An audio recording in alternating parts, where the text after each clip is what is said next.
ahead and call the Planning Commission meeting to order. We'll keep an eye out for Andres in the all attendees as well. And go ahead and Wayne or whoever wants to do the little introduction about how to participate in this meeting. I'm glad to. My name is Nick Norris. Oh, Nick. Hi, Nick. Hi, Planning Director for Salt Lake City. First off, for those people who are in the who've logged in and are in the WebEx meeting, that's the first step. You've done a great job. For those of you who may be watching on one of the other media venues, and you want to join the meeting, the screen provides some direction on how to do that. You can join by going to the meeting page. There's also a step-by-step instructions guide on the web address that you can see there under Need Help Joining. And if you're having any issues or difficulties or anything like that, you can send an email to planning.comments@slcgov.com. That web address is being monitored throughout the meeting constantly. There may be a delay because those people who are monitoring the email are often working remotely and at the whim of their Wi-Fi connection usually. So we'll try to respond to those as quickly as we can. As the meeting progresses during public hearings, we will generally pause for a moment to make sure that we're not getting any additional comments or anything like that. If you want to speak on an item, the easiest thing you can do is in the attendees list by your name at the bottom on this screen, you can see there's a little teeny tiny icon. We all wish that we could make that icon bigger and more noticeable, but we don't control the WebEx platform.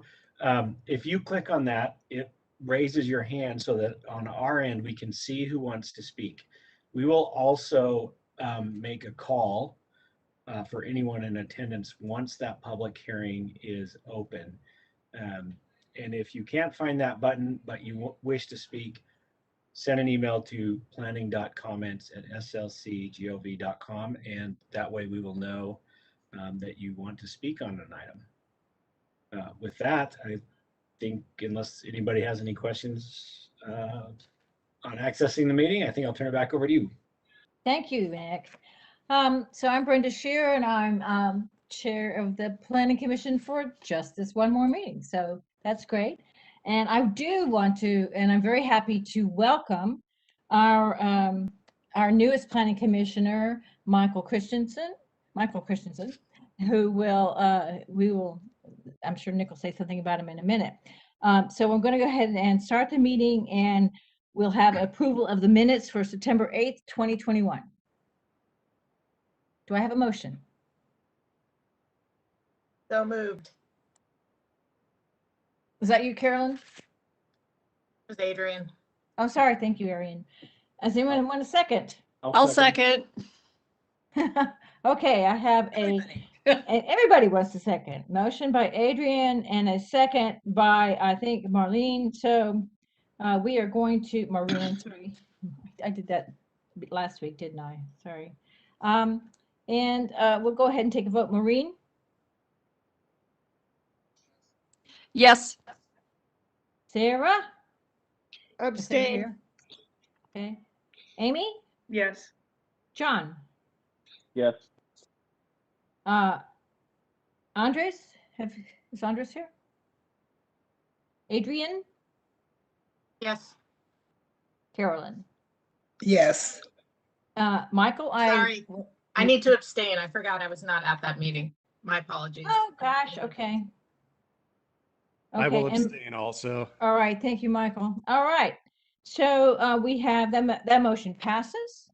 And so we will move on to the report of the chair and the vice chair. And as I said, my report basically is that that we are welcoming a new member of the Planning Commission, who is actually a former University of Utah graduate. Go Utes.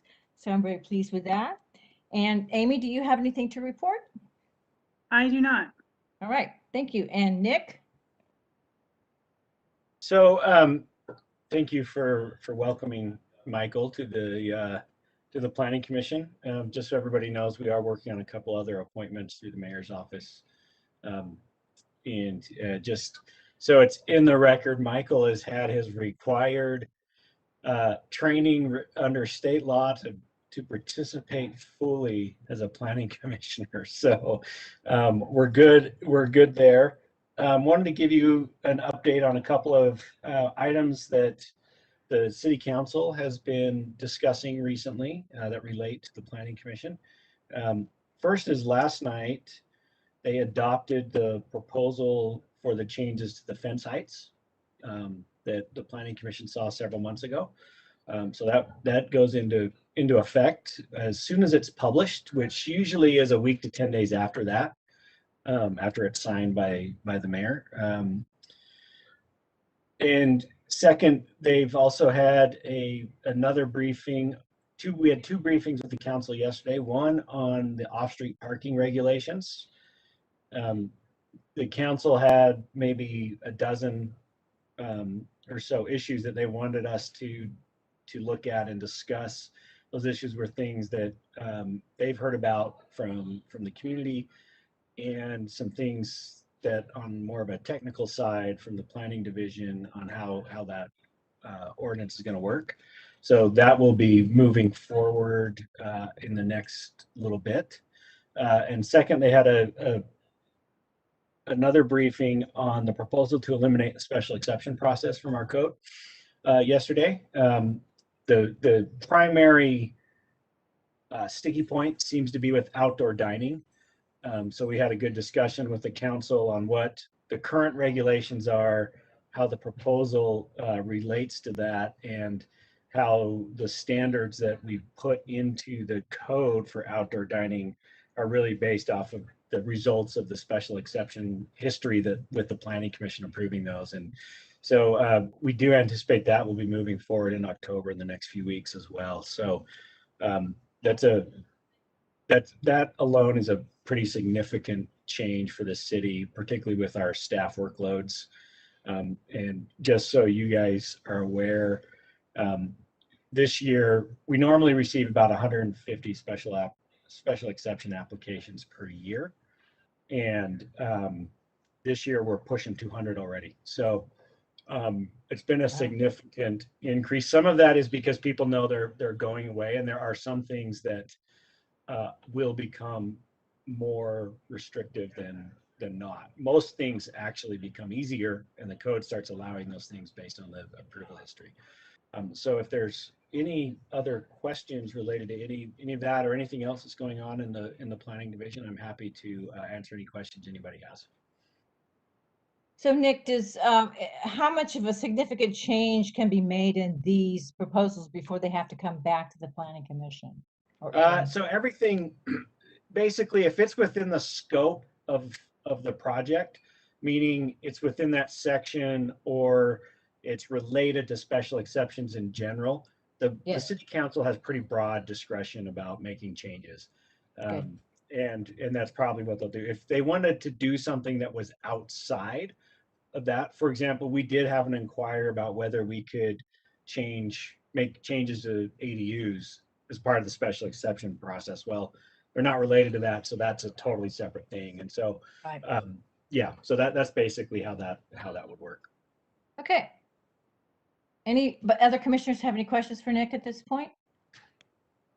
Okay, then we're going to go on. I'm going to open up the agenda for the items on our public hearing agenda tonight. The first is the building height and grading special exception at approximately 1484 East Tomahawk Drive. It is case number PLN PCM 2021-00372, and it is being presented by Wayne Mills. Madam Chair, can Yes. I ask a Of course. question? We got an email from Andreas saying he's having trouble logging on. I just want to know that thank you. someone from staff is taking care of that. I am working on that right now. Okay, I just was nervous for him. Thank you. Go ahead. Thank you, Sarah. Thank you for that. Okay, so So Wayne, would you like to go ahead and Yeah, take the thank helm you. here? Nick, can you allow me to share my screen?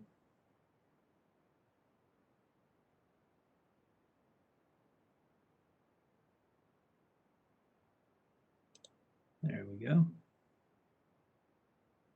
All right, give me just a moment here. But to bear with me because I'm not usually on this On this side of the table. side of things. Can you all see that? Yes, we can see it. Okay, great.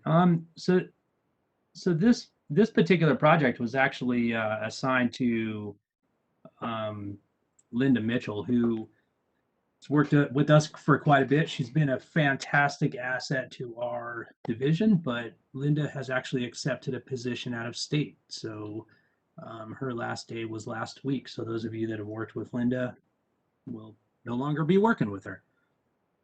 So this is a special exception at 1484 East Tomahawk. Special exceptions for building height and grade changes to construct a single family home at this location. The zoning is FR3, Foothill Residential District, and staff is recommending approval of the project. So as far as the requested modifications, and I do just want to state that I am going to only briefly go over the actual design of the project and the modifications. I'm just going to highlight that and then talk about issues that have come up. The applicant is going to speak more towards the design and where the modifications are. So if you do have questions at the end that are related to that, I would just ask that you maybe wait until the applicant's presentation and direct questions on the design of the project to the applicant. So the building height modification request, the maximum allowed building height in this zone is overall building height of 28 feet. And then there's a maximum wall height, pardon me, maximum wall height on the front and rear building walls of 25 feet. They're measured at two different locations. The 28 feet overall building height is measured from established grade, which is essentially what the grade is there today. And then the wall height is measured from finished grade, which is the grade after all the grades are reconfigured after construction. The proposed building has 3 eave overhangs that exceed the height by approximately 1.5 to it's about 4.5 feet, and those are circled there. I apologize for the fuzziness of that diagram, but the applicant will go over those in a bit more detail, I believe. This gives a little bit more detail. This is looking at the front. Those 2 circles show the location of the building height encroachment. And this is a diagram of the rear elevation with the area that's over height. The proposed grade changes, there's a maximum allowed grade change of 6 feet in the buildable area and 4 feet in the yard or setback areas. Those proposed grade changes exceed the allowance in the front yard and buildable area for driveway and other front yard improvements, and then exceeds the grade change allowance in the rear yard for a patio. This gives shows a little bit of that area. This is looking at from the front. I don't know if you can see. Can you see my mouse pointer? Yes, hopefully. This line here, if you can see that, is the. Sorry, Brenda, can you? I don't think we can see it. Okay, well, it's detailed in your staff report. Yes, it is. Mm-hmm. The red triangular area shows the area that's over height in the yard area, and then to the little bit to the left of there, that's actually additional grade change area in the buildable area. I'm going to go into a little bit more detail about this driveway issue a little later. And then the other diagram shows the 4-foot exception that's looking at the rear elevation where the rear patio would be if approved. So a couple of issues that have been raised throughout this process, and I just wanted to bring those up and give you our take on those. One is discussion about slope restrictions. The zoning ordinance prohibits construction on slopes that exceed 30% on lots subdivided, excuse me, after 1994. In this case, this property is part of the Arlington Hills Plat G subdivision that was subdivided in 1975. So because it was subdivided in 75, the 94, that 30% slope restriction is not applicable. And then, excuse me, there's been some question as to a lot line adjustment that happened on this property. A warranty deed was provided. It shows that there was an adjustment of the lot line, the westerly lot line, and warranty deed shows that that happened in 1987. So that was still the 1994 timeframe. And then there's been some confusion because some other documents have showed a lot line, that same lot line adjustment happening later. But lot line adjustments are not considered a subdivision. That's strictly, it's stated in state code that that's not the case. So that 30% slope prohibition is actually not applicable on this lot. And that's significant because it is a very steep lot that has slopes over 30%. Another issue that's been brought up is building height and additional stories. So the exact zoning ordinance language states that the Planning Commission is a special exception to height regulations of the applicable district, may approve a permit to exceed the maximum building height, but shall not have the authority to grant additional stories. So this is a carryover from an old ordinance. I do want to kind of upfront state that these things that I'm kind of stating aren't calls that we've made or interpretations that we've made for this particular project. These are interpretations that we've had on many projects, and we've treated this project the same way that we've treated every other project that have had these situations. So basically, the zoning ordinance, all residential districts, including the foothills districts, the building height used to be regulated not only by a dimensional height standard, but it was regulated by stories. So in this case, the building height limitation was 28 feet, but cannot exceed 2.5 stories. At some point, I cannot remember the year, the city did a zoning text change, and removed the story limitation, pardon me, from the height regulations. It just made it straight dimensional. Unfortunately, other sections of the ordinance weren't cleaned up associated with that. And so now the height is purely dimensional standards. So in this case, it's 28 feet. So an interpretation has been made, and long ago, that the special exception story limitation no longer applies because there's no base zoning limit on the stories. With that zoning regulation where it says grant additional stories, it doesn't apply because there are no base regulations for stories.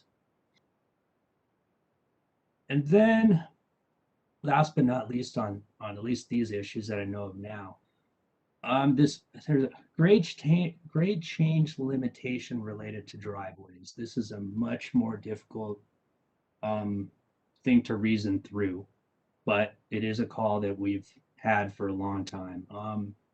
So the zoning ordinance allows grade changes up to 6 feet in the buildable area. Anything over 6 feet in the buildable area requires a special exception.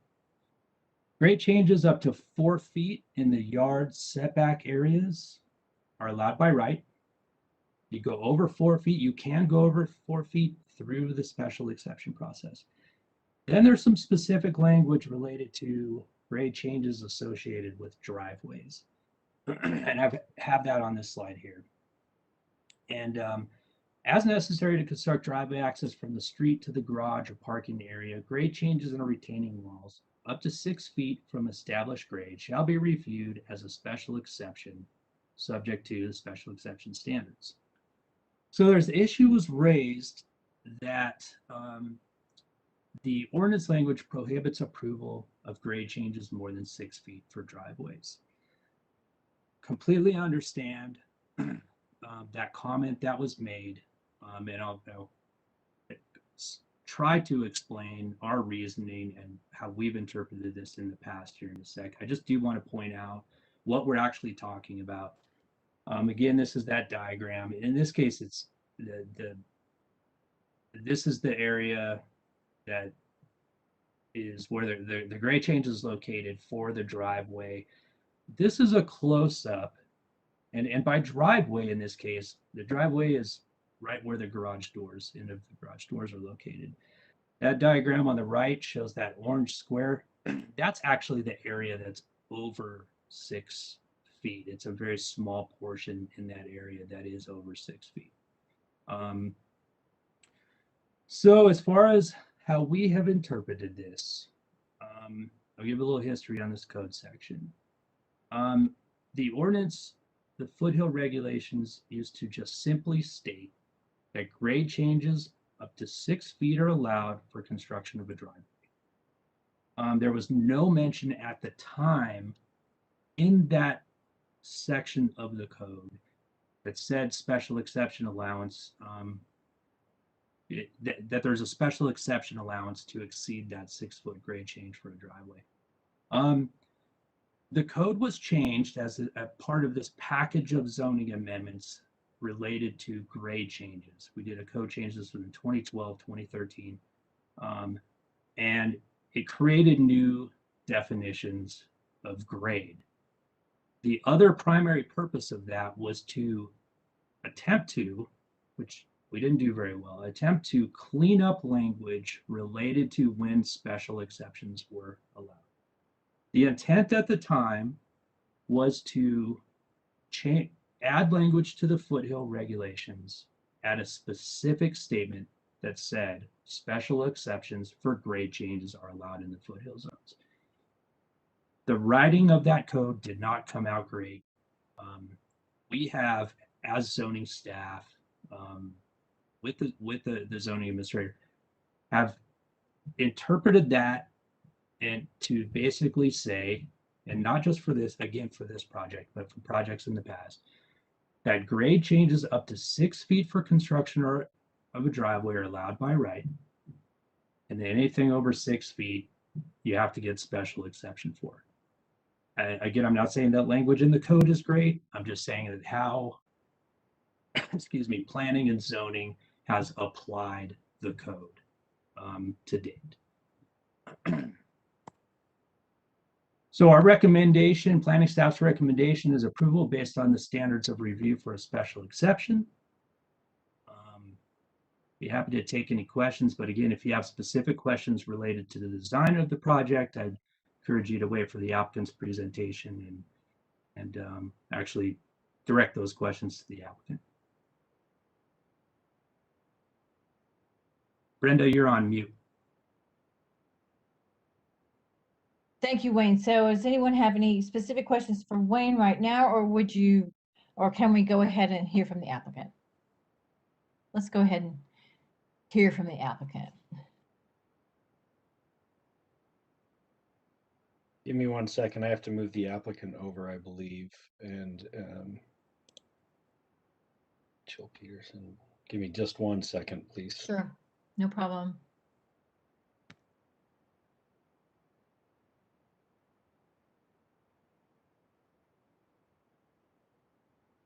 All right.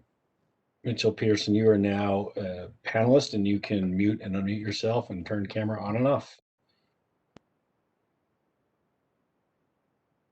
Excellent. Can you hear me? Yes, we can. Perfect. Okay.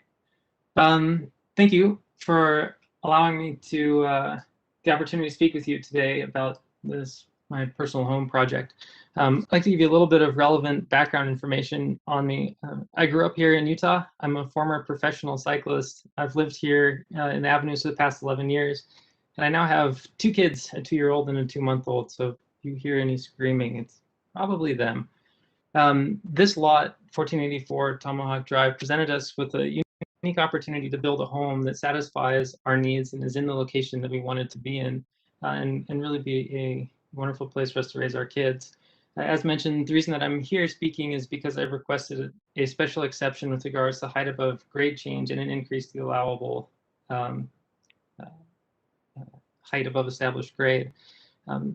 This lot actually fits kind of the reasons as to why these special exceptions were put in here to a T. As the site map is shown, the lot is very steep in many places. So I do face hardships that most of the homes along the block face do not. And those that do have received variances or special exceptions in the past. If this lot was flat or even close to flat, the proposed home would fit and no problem. I've worked with architects since last December to try and create the best design home for this location and still meet the guidelines. And I think we got pretty close. If I can share. Let me share.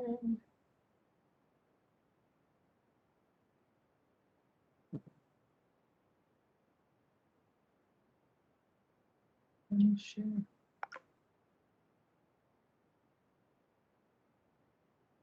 Hang on, I've got to give you that, Yeah, that permission.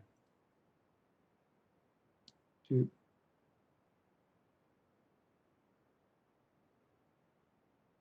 There you go. You should have that now. Do you see the little share icon at the bottom of your screen? Yes, I do, but it won't. Shoot, it won't let me share it for some reason.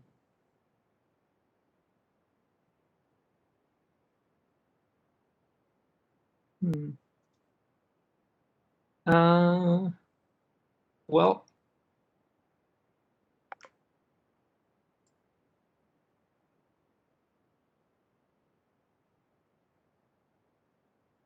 shoot. I know that I sent this over to Wayne actually. Yeah, let me pull that up. I had you send that over in case there was technical difficulties, and it looks like there are technical difficulties. So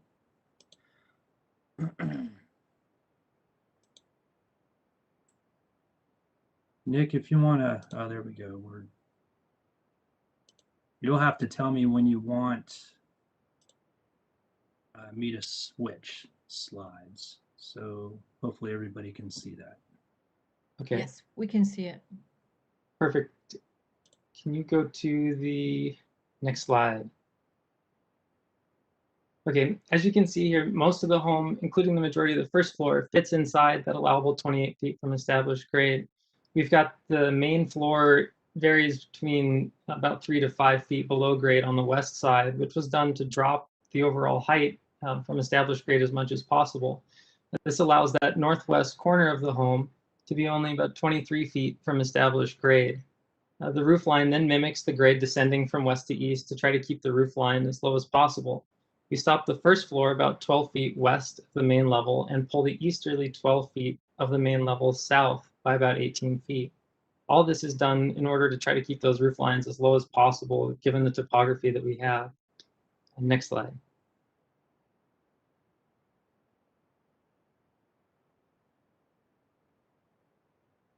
The proposed home also slopes its roof from north to south, allowing that southwest corner to be only 18 feet from established grade, which really keeps the views from 1474 East Tomahawk Drive, which is the neighbors just to the west, is impacted as little as possible.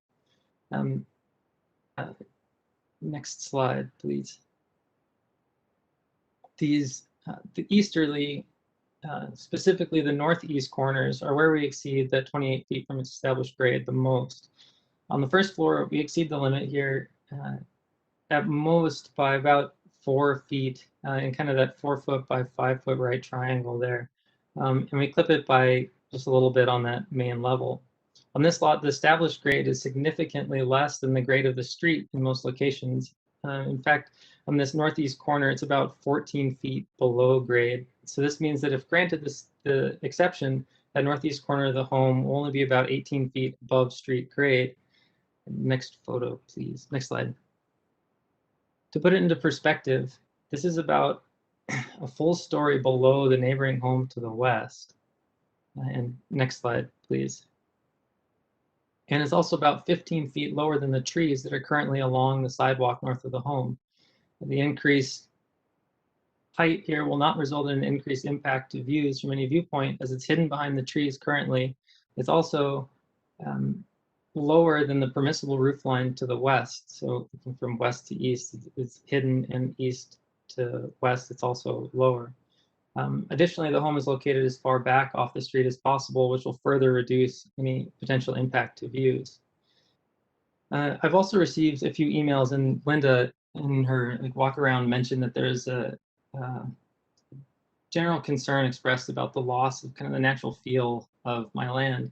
I wanted to touch on this as the natural space is very important to me. As a retired professional mountain biker, I've spent my career essentially in natural space, and it's really the main reason behind why I'm asking for this additional height. The purpose statement for the district starts out by saying that it is to promote environmentally sensitive and visually compatible development of lots.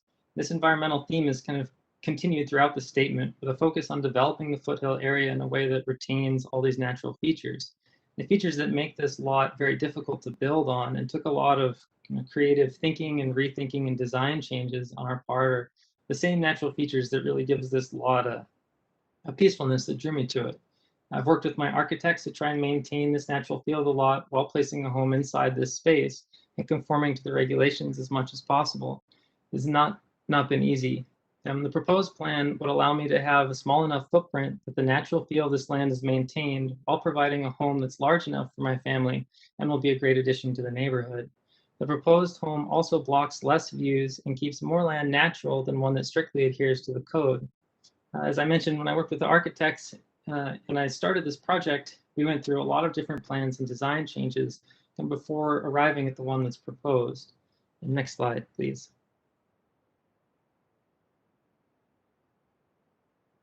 So here you can see the proposed footprint, and then overlaid on top of this is the outlines of a plan that strictly adhered to the code. This increased footprint, unfortunately, it removes a lot of the naturally forested area and many of the natural features of this lot. In addition to this footprint increase, the code also states that one floor must be entirely above grade. So in order to do that, I've got to raise the main level of the home, and thus that west wall, which is the highest impact on views and kind of everything all around. So while still inside the regulations, it's actually more of a height increase than I'm requesting, and it's in a more visually impactful location. In this case, the special exception for height actually ends up reducing the kind of the visual and environmental impact. Next slide, please.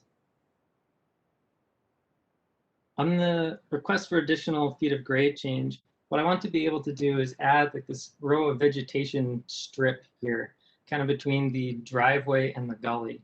It's worth noting that kind of that screenshot that was shown earlier and also by Wayne is right at the face of that northeast part of the building, the 2D shot. It actually improves as you go north from there towards the road and gets to be less.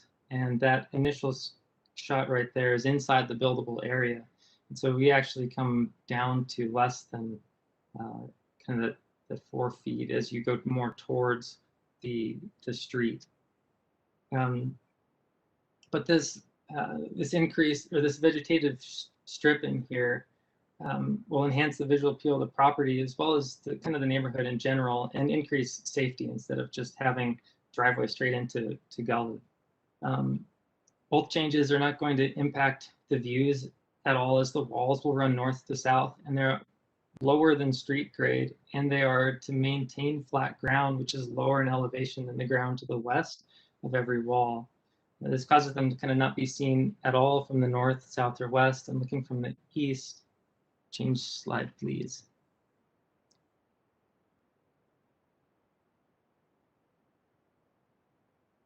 They're all hidden behind vegetation, so you won't be able to see them.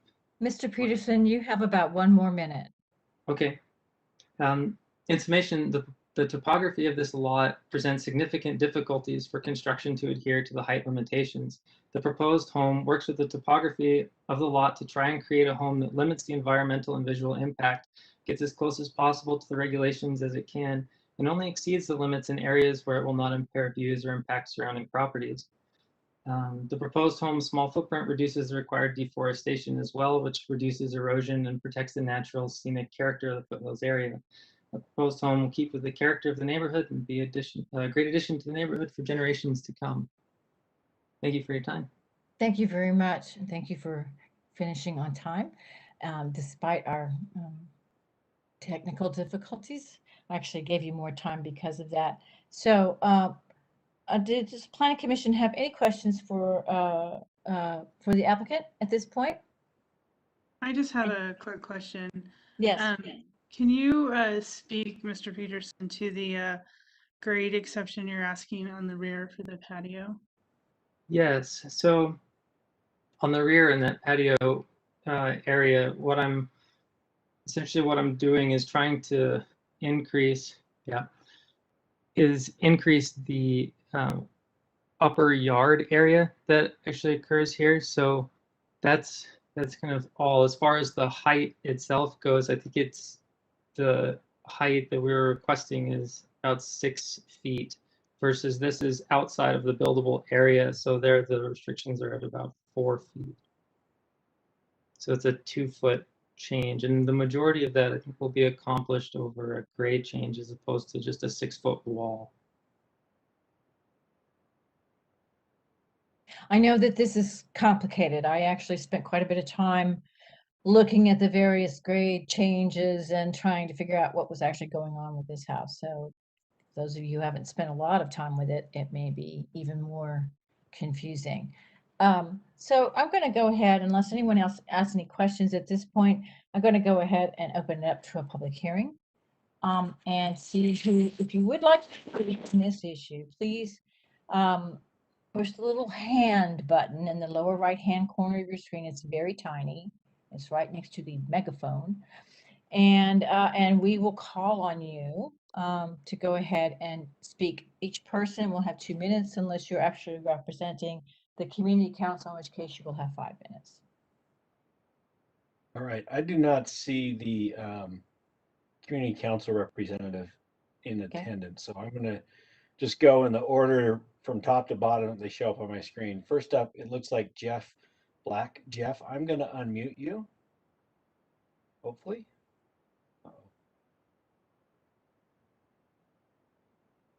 Not letting me unmute. Jeff, are you there? You go. You can unmute yourself. Yeah, I would like to just point out that the foothill residential district. Hey Jeff, can you hear us? Just because you're not.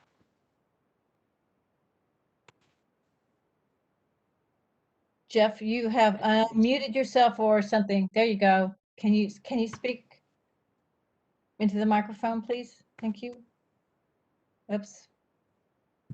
Little technical difficulty there. Hello. Hey, I'm glitching out. Am I on? You are. You're just hey, can great you guys right hear now. me? Yes, we can. Go right ahead, please. Okay. I have a question, and then I'd like to make a minute and a half of comment. I'm wondering why Mitchell isn't building on the flat southern end and instead of on the 60-degree slope right in the middle. Yep, I can answer that. Let's go ahead with the public hearing, and then you can respond to all of the comments at the end. So why don't you make a note of that, Mitchell? Go ahead, Jeff. Oh, Go ahead, Jeff. I've got a question for Mitchell, and I'm wondering why he's not building on the flat southern We heard end your question. This is not a question and instead answer. This of format building is in just, the steep sorry, middle. Jeff, can I speak for just a second? This format is not a question and answer format. If we will Oh, ask so should I Jeff- just quickly make a statement? Yes, Okay. go ahead and make your statement, huh? Okay, I just want to point out that the foothill residential districts have their own section P rules. And so any conflict with those rules that Wayne was pointing out with other areas of the code just doesn't seem to hold up with me. I think you guys are obliged to read the section P limitations on what you're allowed to grant as special exceptions. You know, and of course you're not allowed story, and this thing looks like a three-story house to me. And I want to point out that when I looked at buying this lot 5 years ago, I approached the planning department and was told, you can't build a driveway on that steep slope. So what changed since then? I don't think any ordinances have. And I would also encourage you guys to look up the definition of the word subdivide. That's in chapter 21A 62. I think that you'll see that the word subdivide that triggers those slope restrictions actually applies to a lot that I own a piece of and that Mitchell also owns a piece of. And when he bought it, I think the definition of the word subdivide applies to property that's divided into two pieces and sold. So please read those before you vote. Thank you. Thank you. Thank you, Jeff.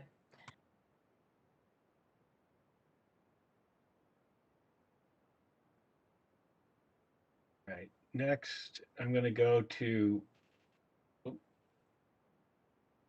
Tom Brooks. Tom, you're unmuted. I am. Can you hear me? Yes, we can. Great. So I concur with Jeff. The lot was subdivided. That means it can only have up to 30% grade. Wayne is saying that for some reason, he doesn't have to follow current ordinances because the lot was subdivided back in 1975.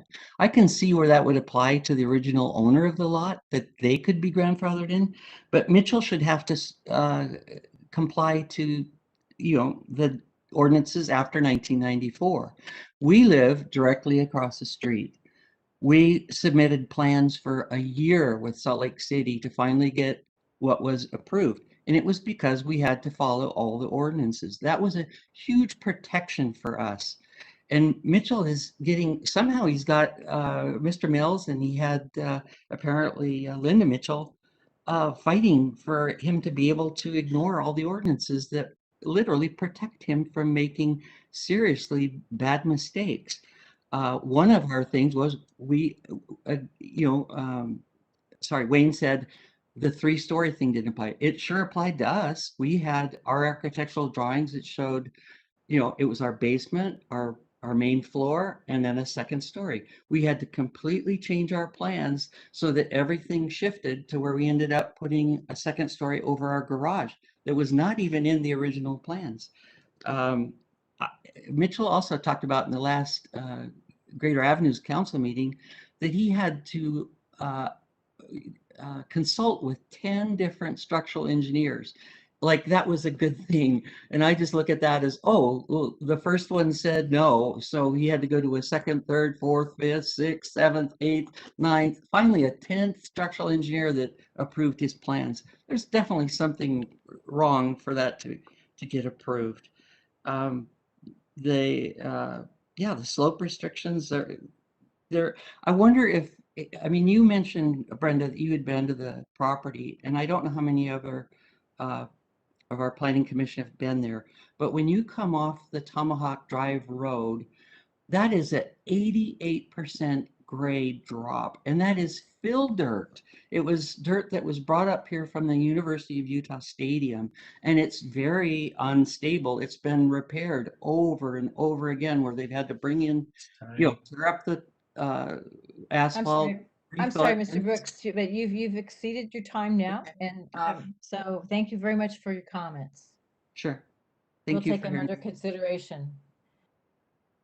I also want, while we're pausing to see if there's anyone else, to everyone to know, the participants and those of you also listening in, that we did receive a number of letters and emails about this project, and that they are in our packets, and we are obligated to read those. So we have heard you. So we're happy that you are making yourselves heard. Is there anything else that you see, Nick? I do not see anyone else with their hands up.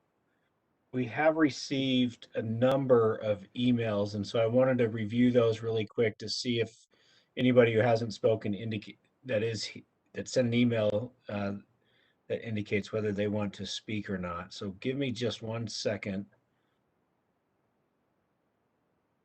You're a one-man band tonight, huh? Well, we've got a couple of people helping, but give us a moment. Okay, sure, no problem. I see one more person who has put his hand up. Yeah, I see a Shane Wright. Nick? So if we can go ahead and unmute Shane, then we can, then Nick, you can look at those emails while he's speaking, if that's okay. Shane, you are unmuted. So Shane, yes, we can hear you. Please go ahead. You have 2 minutes. Just a very quick comment. We're a resident in the Spring Gulch neighborhood too. And I think just, I think the house looks beautiful. It looks very nice and et cetera. But I think my concern is just the overall aesthetic of the gully here, the Spring Gulch, I believe is technically what it's called. Again, this will be the 3rd retaining wall, I think in the last 2 or 3 years in the neighborhood. Of course, this one isn't as large as the 2 massive walls we currently have, but I guess, yeah, I don't know about the ordinances and the laws and everything else. It's a bit of a shame to see this, what I would call a treasure being overdeveloped for the residents who currently live there. And, the reason we bought the house was its natural aesthetic and appeal. So really that's all my comment is, again, it's nothing personal. It's nothing with the design of the house, nothing with the ordinances. It's just the overall aesthetic, and, not to mention it is an animal highway for the deer and the other critters that go up and down here.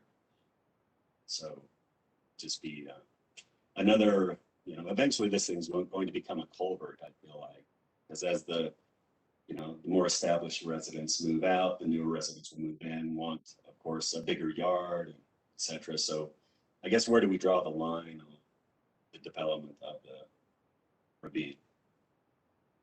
That's my comment. Thank you. Okay, thank you, Shane. Now we also have another hand I see there, Nick. Roderick Trapper? We do.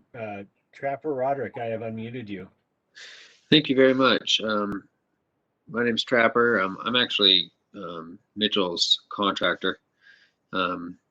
He hired me because I'm very familiar with that neighborhood. I've spent a lot of my life there. The majority of my projects I've done are in the Los Angeles hills. And we build on grades that are much more aggressive than this. And we can definitely assure that it will be attached to bedrock properly. With the soils reports are very favorable for Mitchell. And yeah, as we did go through the designing process, it is that gully is a treasure, and we do want to make sure it's nice.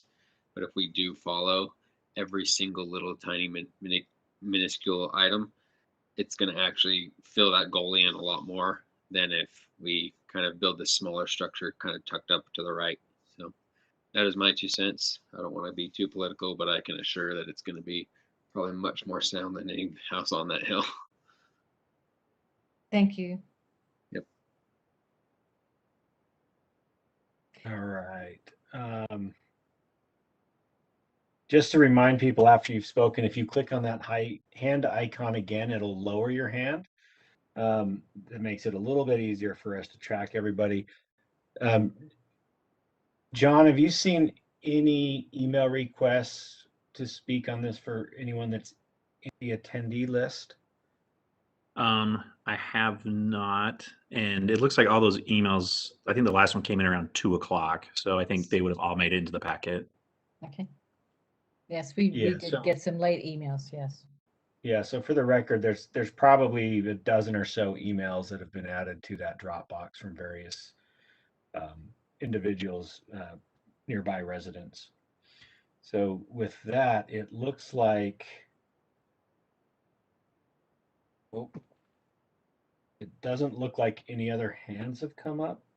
Okay, well, I'm going to go ahead and close the public hearing and bring it back and ask Mitchell if he would like to respond to the questions that he was asked, or anything else that he would like to respond to. Yep, I can. You have just a few minutes to do that. Okay, I can respond to Jeff's question first. Why is the house not built in the rear yard? And the reason is because it's not allowed to be built in the 35-foot rear yard area. Actually, Jeff is actually uniquely able to allow me to move it backwards, in that he owns a strip that is right behind this property. But as it sits now, it's as far to the south as it possibly can go. And then as far as Tom's comment on the engineers, no, I received multiple bids on the project from multiple engineers. As most of building projects go, you ask for bids from different things, and every engineer that I talked with on the bidding process said that it would be no problem to build the home there. And to Shane's comment on kind of the natural landscape that's there, is that I definitely agree. I agree that it is a very neat and a unique piece of property, and that's kind of why I'm requesting the special exception in the first place, in order to retain as much of it as possible and not have the footprint expand way out to the east, and kind of keep it as tucked in and tight as I can. All right. Thank you very much. Do the commissioners have any additional comments? So I'm going to bring it back to you for questions or comments to the applicant or the staff, or just discussion.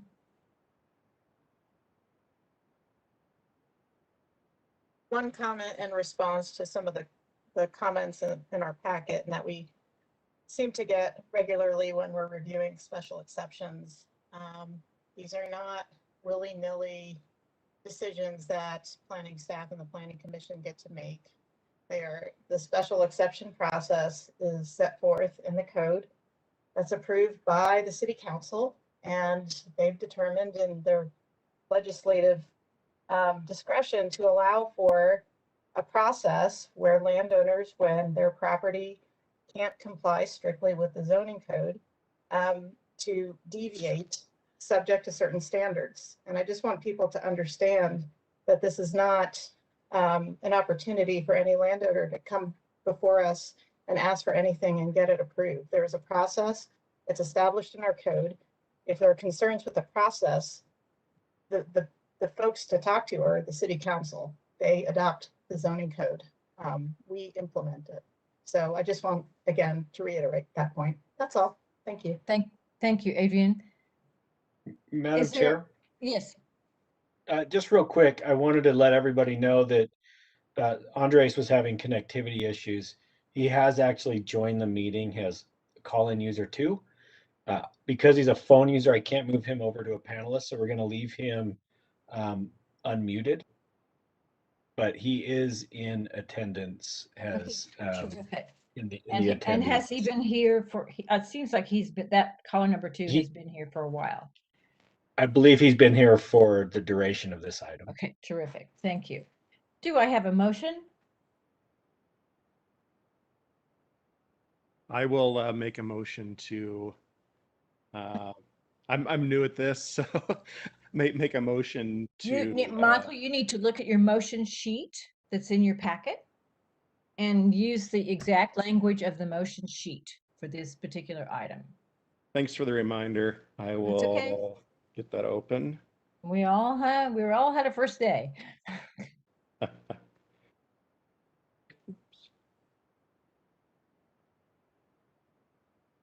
Okay, motion to approve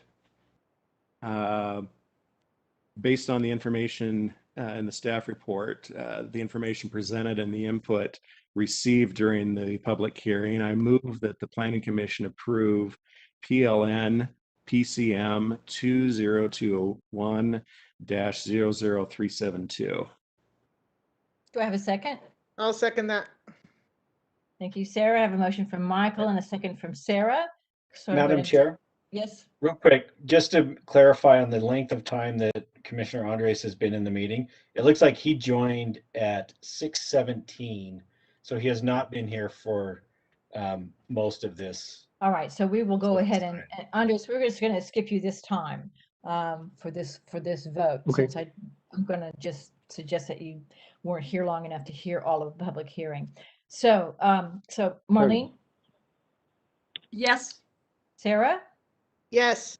Yeah, Amy, so I'm definitely I think the questions that's really been raised from the community has been how it's been interpreted for subdivision and for the number of stories, and I feel really satisfied with Wayne's history of how that has been interpreted by staff. So I will vote yes. John, Yes. Michael, Yes. Adrian, Yes. Carolyn. Yes, agree. We're gonna miss you, Carolyn. That's 7-0, and the motion passes. Thank you all very much for your time. We're gonna move on to item number 2. Jefferson Court Plan Development and Preliminary Condo Plat. Case number PLN PCM 2021-00421 and PLN SUB 2021-00789. This is being presented by Amanda Roman. Thank you. I'll just wait for sharing this up. This is while she's opening up, I'd like to remind everyone who still has their hand up to go ahead and hit the little hand button again. Thank you. All right. All right, so this is the Jefferson Court Plan Development application. The project request is for plan development and preliminary condo plat approval at 850 South Jefferson Street. The request is to modify the front and rear yard setback requirements in the FB UN1 zone, which is the form-based urban neighborhood district. Staff is recommending approval with the conditions listed in the staff report. As I just mentioned, the project is located in the FB UN1 zone. Form-based districts emphasize the form, placement, and orientation of buildings over land use. And the purpose is to create urban neighborhoods that are designed to be walkable and provide a variety of housing types that respect the context and scale of the existing neighborhood. In this case, the neighborhood was subdivided over 100 years ago, so it is very much existing. The regulations within the districts, they place an emphasis on the form of the built environment. So the property in question is about 8,700 square feet. It's about double the square footage of the other lots on Jefferson Street. There were 2 lots that were combined years ago. The applicant is proposing 1 new urban house and 3 new row homes. The existing single family will be retained and renovated as a part of the proposal. There are also 4 parking stalls that are proposed at the rear of the property and are accessed via the public alleyway to the west. And as a condition of approval, the parking stalls must be reversed into so that the residents can pull out in a straightforward manner. And I just want to touch on that this property is not located in a historic district, a local historic district. So the retention of the single family home contributes to the architectural and historic character of the neighborhood and also preserves the existing housing stock, which are both initiatives and goals of the applicable master plans. So I'll touch on the building form standards. As I mentioned, it's the regulations speak to building form over use. So the FBUN1 zone includes smaller scale structures up to 2.5 stories in height with a maximum height of 30 feet. And there's mostly, the reuse of existing residential structures is encouraged. So an urban house is a structure with an approximate scale of a single family home. You're allowed 2 units per building form, and then also you could have an additional unit in an accessory building, and those are all, when combined, equal 1 building form, and that requires 3,000 square feet of lot area, and the applicant is proposing 1 unit. The row houses contain either 3 or 4 units per building form, and each building form requires 1,500 square feet of lot area. And with this type of development, if there is an alleyway present and parking is provided, then that alleyway network must be used. The urban house is proposed to be 25 feet in height. It'll front Jefferson Street, and the 3 row houses are proposed to be 30 feet in height. The applicant originally applied for to request additional building height, but through the revisions dropped that down, so that's not a request anymore. Each building has a balcony or front porch to engage the pedestrian, to encourage pedestrian interactions, and there is a pedestrian connection to the public sidewalk, and each building can be accessed from the alley as well. And there are no existing or proposed curb cuts onto Jefferson, but there is existing 45-degree parking on both sides of the street. There are 2 requests with this plan development. The first one's a reduced front yard setback. The front yard setback of all building forms in the FBUN1 zone is equal to the average of the block face where applicable, so if it's developed, which it is. Otherwise, it's a minimum of 10 feet and a maximum of 20. The average setback of the western block face of Jefferson Street is about 18.5 feet, and the applicant is proposing a 15-foot setback. The modification would allow the urban house to be in line with the existing single-family home, and will create a more uniform street wall. The second request is for a reduced rear yard setback.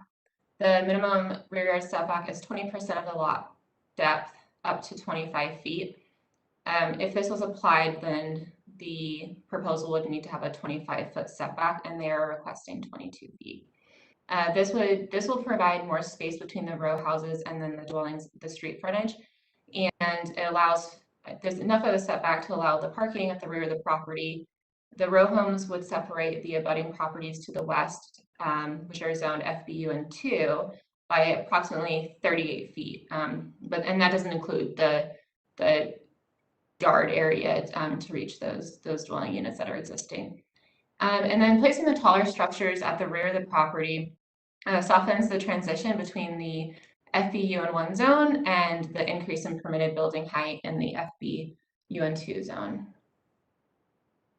Here's a site plan. You can see the alignment of the proposed single-family home on the bottom of the screen, and the existing home, as well as the 3 new row houses with the parking and the trash enclosure at the rear of the property.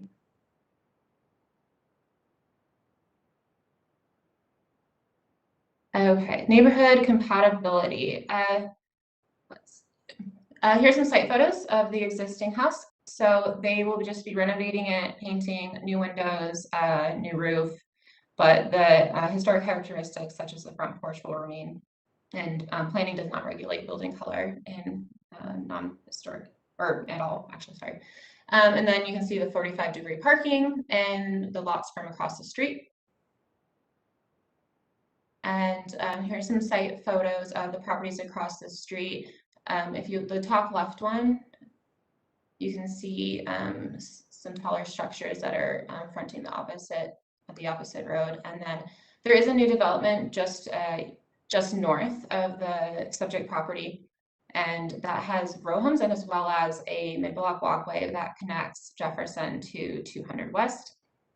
And then there's just different developments on 800 South and Jefferson Street. So the blue building is a hostel, and then the next photo is just a photo of the 900 South Jefferson. So there's new buildings going up, residential, and then small neighborhood commercial. Okay. So the applicant has stated the project meets the historic preservation and housing objectives for planned development, which staff agrees with. The historic preservation objective is met by preserving and restoring the existing single-family home, and the proposal meets the housing objective by including housing types such as row homes that are not historically found in the neighborhood but are compatible in scale. New development in the area includes row homes, such as the photo I just showed you, apartments, small neighborhood commercial, and then there's the extension of the 9-line corridor. And it also meets the master plan objective by providing infill housing that's appropriate in scale, and the form-based zones do not require off-street parking, but the applicant is proposing 4 stalls, which should help alleviate some of the parking concerns with these newer developments going in. And I'll just touch on the preliminary plat. So they will be recording this as a condominium. It'll all be on one lot, and the plat has been reviewed and approved by the appropriate city divisions. And upon preliminary approval, they will need to apply for a final plat, and that plat will need to be recorded prior to any of the 5 units being sold. Recommendation is planning staff's opinion that the project meets the intent of the form-based urban neighborhood district, and also meets the plan development and preliminary subdivision standards and applicable master plans, and staff recommends approval with the conditions listed in the staff report. Thank you, and please let me know if you need me to reverse or. Thank you, Amanda. Does anybody have any questions for staff at this time? And is the applicant here, and does she, do they wish to speak? Yes. Okay. My name is Kaya Rognaldstveit, and I'm here with Adam Watts from North Star Builders. Oh, here, let me share my video, possibly. Maybe. Okay, so, yeah, we just want to thank you again for the opportunity to be here tonight.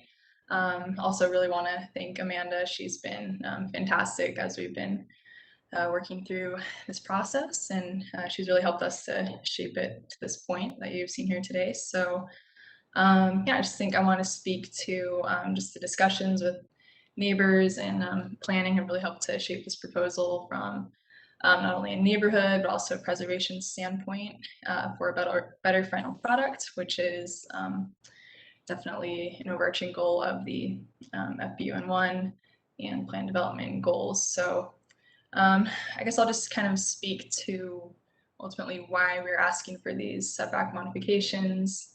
So the 3 feet on the rear reduction that we're asking for, that really just comes into play that we understand, and we've heard from neighbors the importance of parking, neighbors such as Steve Boulay and how they've been impacted from other developments going on in the area. So we really feel that that additional 3 feet helps us to actually provide 4 off-street parking stalls that otherwise aren't actually required by the code. So that is one of the main reasons for the rear setback, and that, just as Amanda mentioned, that also allows us to just have a greater distance maintained between the new row houses and the front homes that are on the street frontage.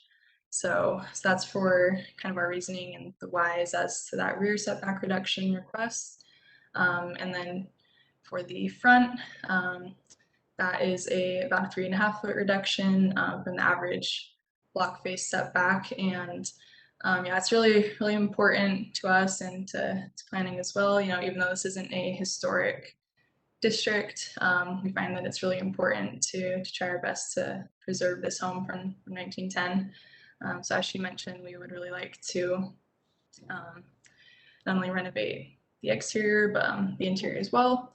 And with that, we've just found that we really want to maintain that average block face with the new home as well, and having that 3-foot reduction would really help us maintain that home on the front there. So I think that brings us to just the other item, which is just compatibility with the surrounding uses. And we really do believe that this proposal is representative of existing development throughout the neighborhood at this time. And we believe that we've met and in some aspects actually exceeded some of the requirements in this form-based district. So we're very happy with how this concept's come together at this point. And with that, yeah, happy to discuss any further questions.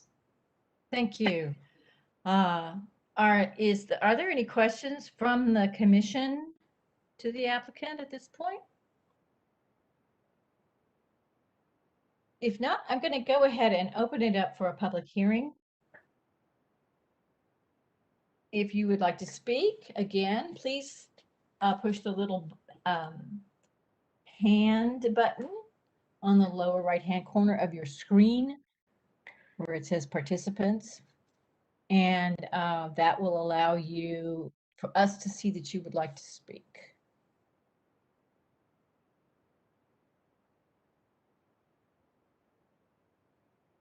I'm not seeing any hands go up, and I do not believe that we received any emails from anybody requesting to speak on this item.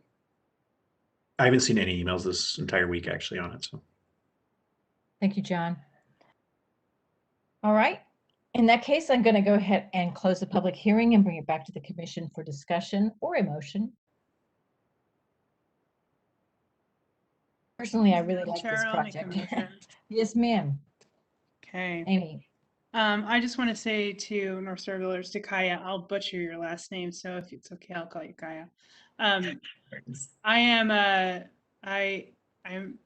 I really enjoy when North Star builds around my neighborhood because you've done a great job with compatibility and building some really nice looking commercial buildings in the 9th and 9th and Sugar House area. So I think this project looks really good, and I understand the questions or the setback reductions you're asking for, and I think that they are completely appropriate, and I do believe this will be a really nice project. So I'll go ahead and, I lost it. Based on the findings listed in the staff report, the information presented, and input received during the public hearing, I move that the Planning Commission approve the Plan Development Petition PLN PCM 2021-00421 and Preliminary Condo Plat PLN SUB 2021-00789 as proposed, subject to complying with the conditions listed in the staff report. I have a motion. I'll second that. Thank you, Carolyn. I have a motion from Amy and a second from Carolyn. Is there any further discussion? Okay, so we'll go ahead and vote. Marlene? Yes. Sarah? Yes. Amy? Yes. John? Yes. Andres? I will vote yes. And also, thank you so much for your patience as I was trying to come into the meeting today. I really appreciate your Well, I'm just sorry. I'm just sorry we can't always get you in exactly right. Michael? Yes. Adrian? Yes. And Carolyn? Agree. All right, that is 8-0, a unanimous approval. Thank you very much for your proposal. I think we all appreciated the design of this proposal and its particular context in the neighborhood. Okay. Appreciate it. So we're going to go on, move on to, I'm sorry, was there somebody else wanted to say something? No, okay. just wanted to say thanks. Appreciate Oh, it. you're welcome. You're welcome. Number 3, at 2100 Apartments 2 design review. This is case number PLN PCM 2021-00204, and Katia will be presenting this case. Thank you. Let me share my presentation with you.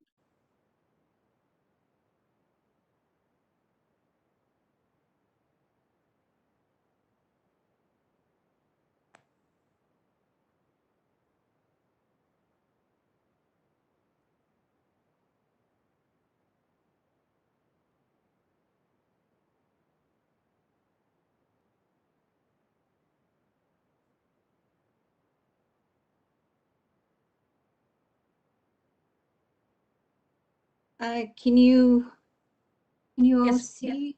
Yep, we can. Thank you. Okay, all right. So this is a design review, and at 1967 South 300 West. And I'm having a little bit of trouble here.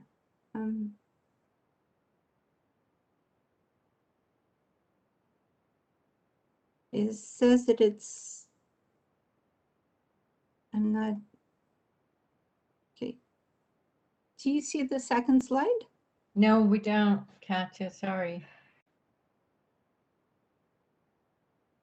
For some Hey, reason, Katya, is this saved someplace that I can access it and I can run the show? The Yeah. slideshow?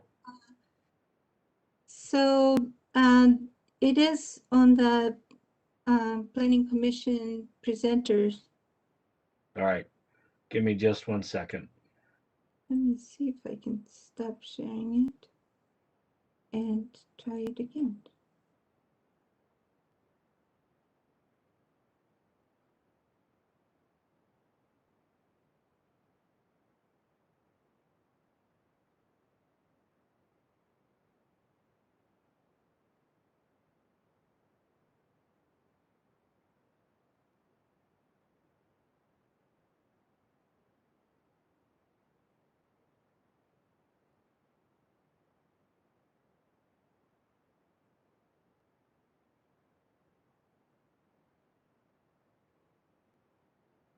I have it loaded. If you just want me to run it, you can just tell me when to advance the slides. Does that work?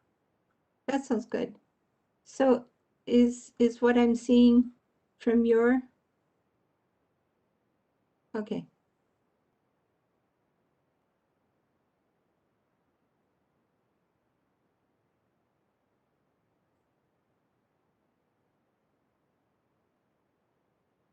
All right, can you advance to the next slide, please? So the request is for additional height, and on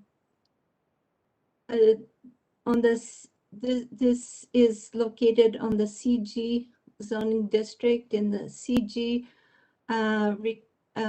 has a maximum building height of 60 feet. But with design review, you can ask for another 30 feet, which is 90 feet. But on this case, the applicant is asking for an additional 17 feet and 3 inches. Can you advance? Oh, please advance, and I'll explain a little bit more about the project. So this is the site of the project. It's located very close to 21st South and 300 West. Across the street is the Home Depot. In the rear is the Sam's Club parking lot. Just recently, there was a new apartment building built on the south. On the rear and east side is the phase 1 of this project. These two projects are, share some parking. And on the north is just a commercial property. And also, I just wanted to point out that the Trex line runs on the rear. And also it's very close to the northbound I-15 freeway. Can you advance? Next slide, please. So this is a rendering of the proposed project. This is the elevation that would be facing 300 West. And please note that this fence is not part of the project. It has been taken out on the site plan, but it was not taken out on the rendering. This project would have the two first grounds would be parking, and then 4 additional floors of residential. The total residential would be 160 units. And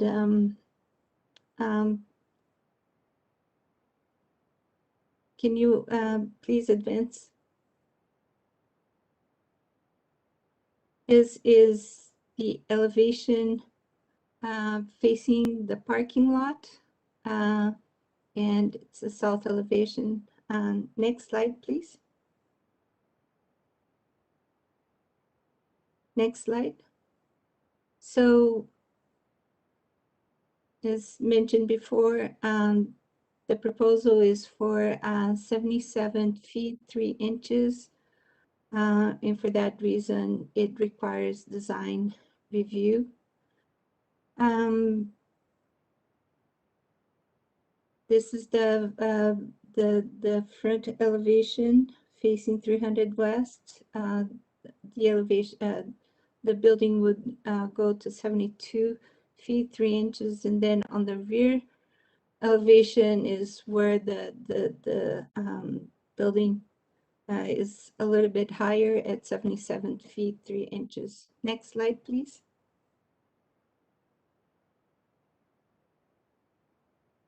One of the conditions of requirements for the additional height and for design review is that the project provides an additional 10% of the area of the additional floors. So the required landscape with that additional 10% would be 11,016 square feet, but with the proposal is actually 11,888 square feet. So it does provide substantially more than the required landscape. And also, as you can see along the street face, where the proposal is for the equivalent of 16 one tree for every 16 feet, which is substantially more also than the required, which is 30 feet, which is a good thing because right now 300 West is being reconfigured, and the sidewalks don't have enough room for trees, so this project would provide trees along the sidewalk. Next slide, please.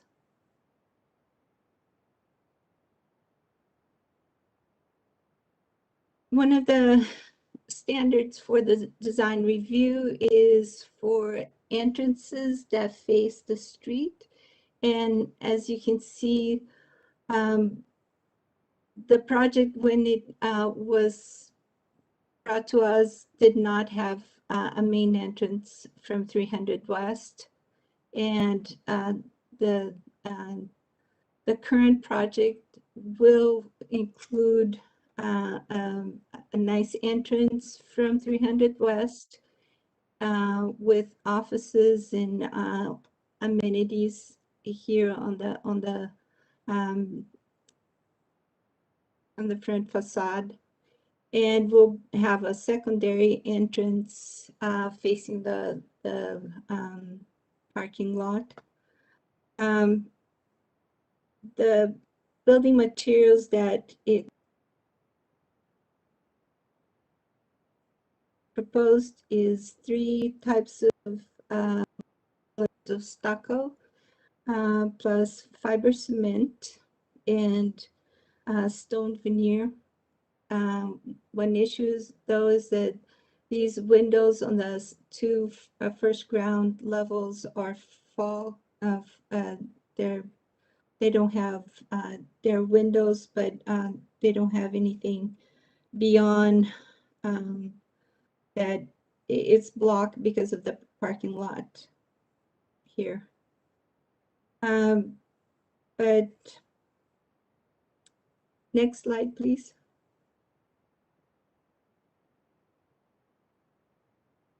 This is just to show what is around this development. The Home Depot to the west. To the south, there's this new apartment building. On the east is the first phase of the 21 apartment buildings. This is an existing, what is existing there right now. It's a warehouse building that will be demolished to provide room for the new development. This is the property to the north, and this is an easement.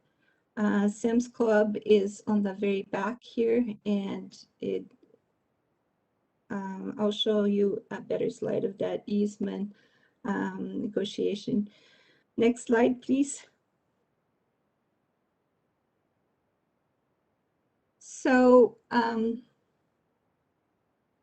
I apologize, this is an older version of my presentation, so the findings are not.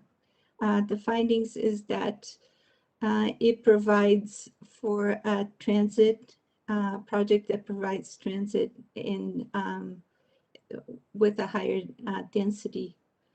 And it just shows here the easement with Sam's Club and Lot 2, which does not have a street frontage. And also just talks about, you know, the proximity of this project to the Center Point station, how close it is to the 21st South and West intersection and the freeway and I-80 interchange. Next slide, please.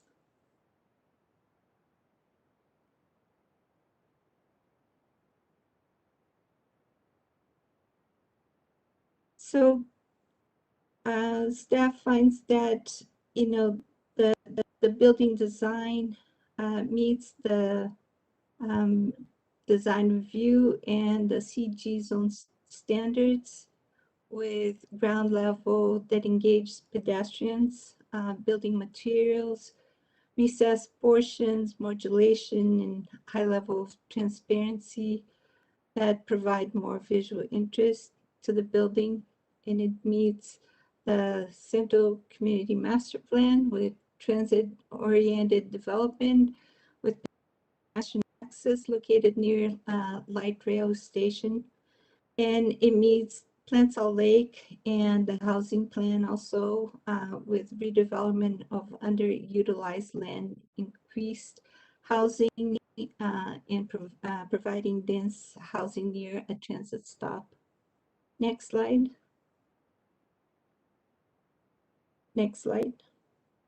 So our recommendation is, planning staff's opinion is that the project meets the intent of the zoning district, the design review standards, and applicable master plans.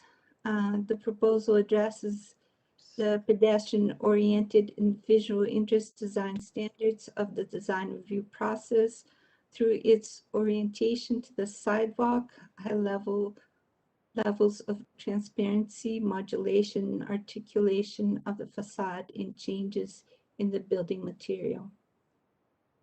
And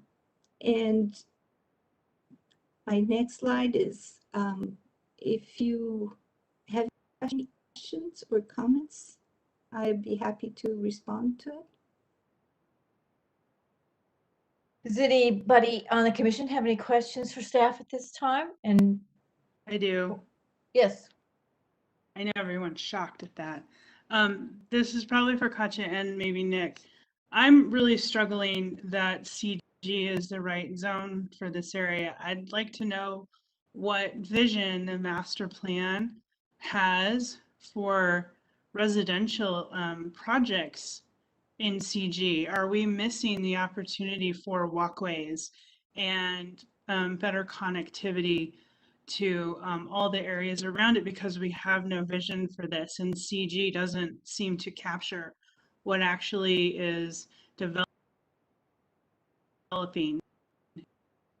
in this is that I've voiced further north on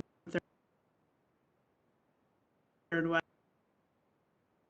I don't believe this project, we are sticking it in a zone that probably isn't proper for the growth of this area. And do we even have a vision? So as a planning commissioner, I want to look at the opportunity to preserve those long-reaching vision parts of connectivity and walkways. But I don't know that we have even sat down and have something like that for this area as it changes and develops differently. So the current central community plan does identify this as a commercial and light industrial area. That's the current plan. And the CG zone allows housing. And so it is kind of a little bit of a two things kind of butting heads together, right? Because generally you don't need the same level of oversight when you're, these regional commercial centers and light industrial areas that you do in other areas. So one of the things that we actually will be submitting to the Wasatch Front Regional Council this week is our intention to submit a grant to them through their transportation land use connection to update the plan and the zoning along the 300 West corridor from 2100 South to 900 West. So, unfortunately, doing that takes a lot of time and research and money. And we have a couple of other things on our priority list that we have to get started as well that address this general area as well, but it doesn't touch 300 West. And so we're going to submit that grant if we get it. And I think we currently are working on a grant to update the same grant program to update the downtown building heights and ground floor activation standards in our downtown zones. And that was the highest rated grant that they had last cycle. And we anticipate that the 300 West corridor will be the highest grant score in the next cycle because of the investment that the city's putting into rebuilding 300 West. And so I think once the timing works well with the construction, the rebuild of 300 West and adding the more people-oriented features, the wider sidewalks, the street trees, the multi-directional protected bike lane, and the reduced lane widths, and all of those things. So if we do get that grant, it would be awarded in spring, usually March or April, and the funding becomes available. We already have earmarked our matching funds for that. So we anticipate getting it, and we'll go from there. But fortunately, that's the best we can do from a timing perspective. Thank you. Are there any other questions for staff at this point about this project?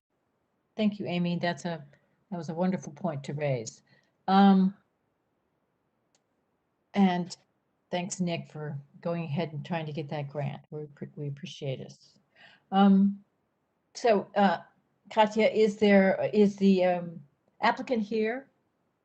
Would the applicant like to make a presentation? I'm sure they would. Okay. let's go ahead and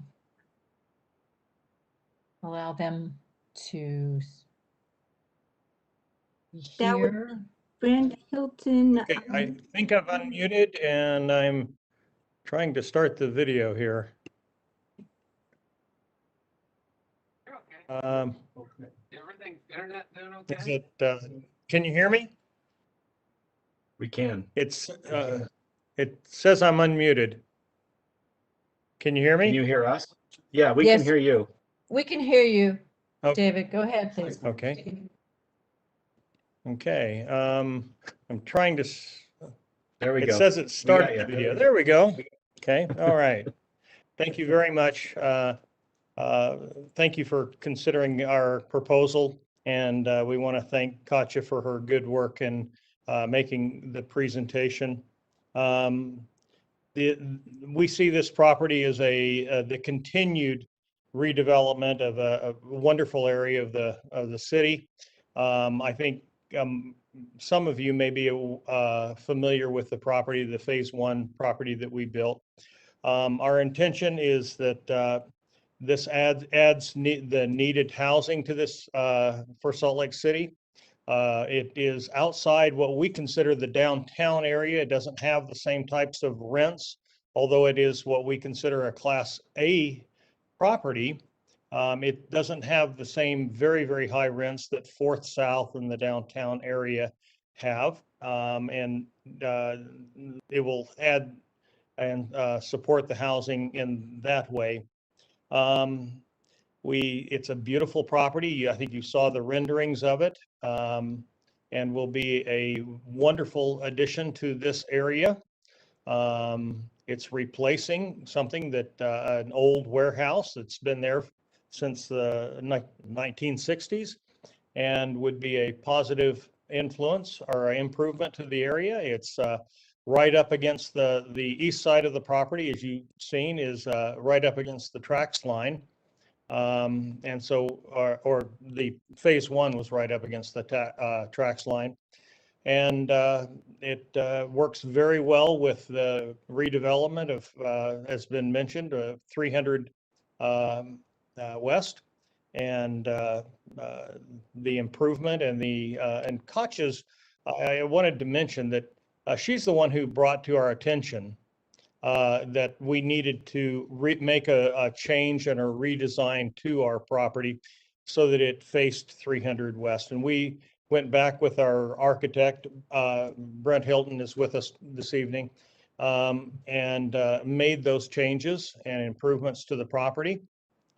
We think it's going to be an absolute improvement to the property. The only thing we're asking for is the increased height. I think it allows it to go up an additional 30 feet. We did want to mention to the group that the 77 feet 3 inches is right now is an approximate. And as soon as the drawings are complete, we would have that exact number, but it's very, very close. It's very, very close. But that's all that we would like to say. We think it's going to be an absolute beautiful property. It's going to be a great addition to the area, and it's got Sam's Club right next to it. It's got another apartment community on two sides of it, and would be a great property. And we hope that you will support it. Thank you. 2 levels of indoor parking. Yeah, two levels of indoor parking for the property. And so it'll be a very safe and, Yeah. I might want to interject a couple of things here too. When we first started this design, we were going to put the first level of parking underground and just one level above ground, which would allow us to stand in the 60 feet, which would be a permitted use. Because of some of the water tables and problems and the cost of having to get the water out of the lower level, we decided we would like to go up that extra story. But, if that isn't granted, we can drop it down and just go as a permitted use. Thank you. Thank you very much. Just 1 second, just for the record, can we get the name of the person who just spoke? Just Yes, so we have please. it on the record, Thank since you're you. sharing a screen. It's Brent Hilton, architect.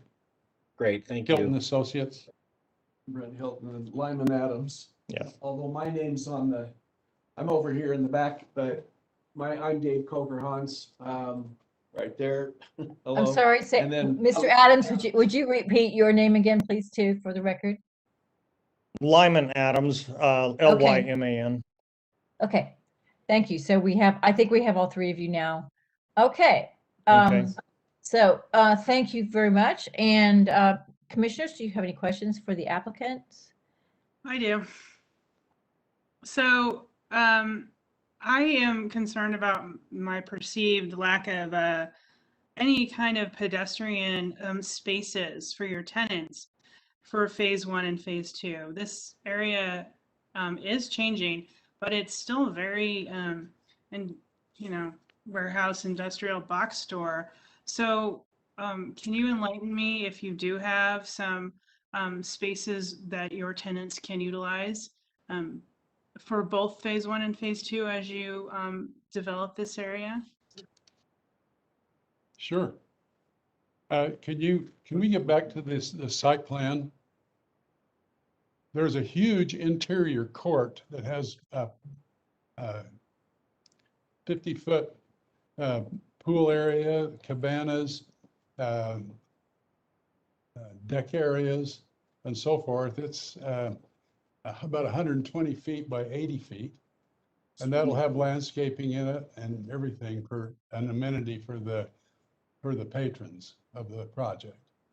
So you see with the free-form shape out in the middle of the parking aisles of the parking structure, that'll be a big pool and a hot tub, and we're going to put a fountain. We haven't developed that totally, but we're going to put a fountain up in the corner, and barbecue areas and gazebos and so forth. And then the building just to the left, to the bottom, is only 1 story, and it has a big gathering area, exercise facilities, meeting rooms, and everything that then have glass that faces out into that interior court. So it's a huge open space amenity that's controlled and protected, that's accrues to the use of the patrons of the facility. Also, we welcome the 300 West project because right now there is no sidewalk in front of the old warehouse. People have to walk up and down and through kind of a really rough landscape area just to get up the street. So with the new 8-foot sidewalk going in and the landscaping, that will make pedestrian accessibility far better than what is currently there.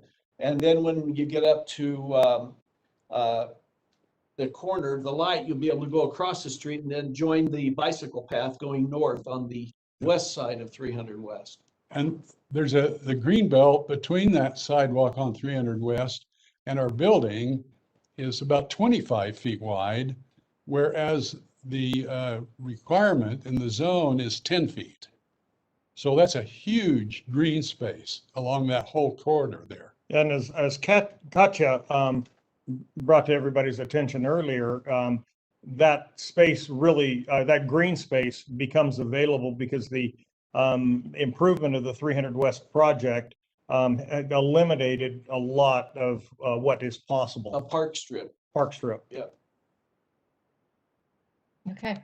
All right, thank you. And I just want to say for the record, I feel like the CG zone is really inappropriate for this because I think Third West is a great place for more height than 60 to 77 feet. I think we have opportunities to be going higher. So, your height request is not a big deal for me. In fact, I think it should be even more.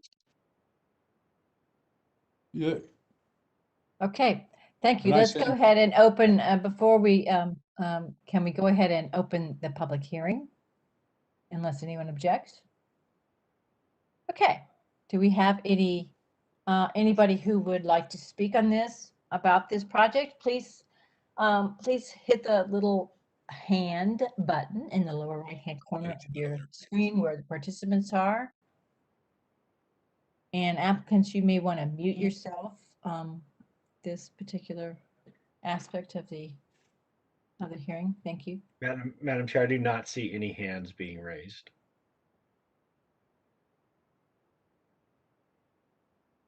And do we have any anything in the email for this or chat? Okay. No, we haven't seen any emails today. Thank you, John.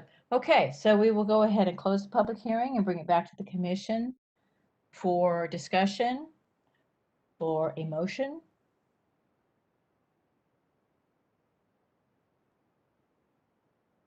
Can I make a comment? Yes, Depending on please. whatever motion the commission decides to go with, if you do recommend approving, if you do approve the proposal, the applicants mentioned that there may be a little bit of give and take in the height as they get through their final designs and start producing construction drawings and things like that. The commission may want to consider granting some flexibility within a certain range for that height so that once those permits come in, the planning staff can make sure that they meet the intent of what your approval is, if that's the route you go. So Nick, would you, I mean, I'm assuming we're not adding another story or something like that on, right? It's just a matter of parapets and the like coming in at a little bit different than what they're proposed at this point. That's my understanding of what they explained, is that it may just be, a couple things here and there on the elevation of the building that drives it up a little bit. But if it's within a relative, a couple of feet of that, then the commission can give the planning staff the ability to approve that without having to come back to the planning commission for any additional height. Right, thank you. Commissioners, do we have a motion?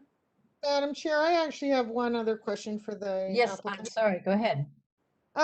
So I was at that corner. I was spending some time at the property. Phase one, if I understand what you're doing, phase one is fully encased in a fence. And Katya said phase two, this next phase, was not going to be fenced. And so it would allow for more pedestrian interaction. Did I understand all of that correctly? So there. Yes, that is correct. That is correct.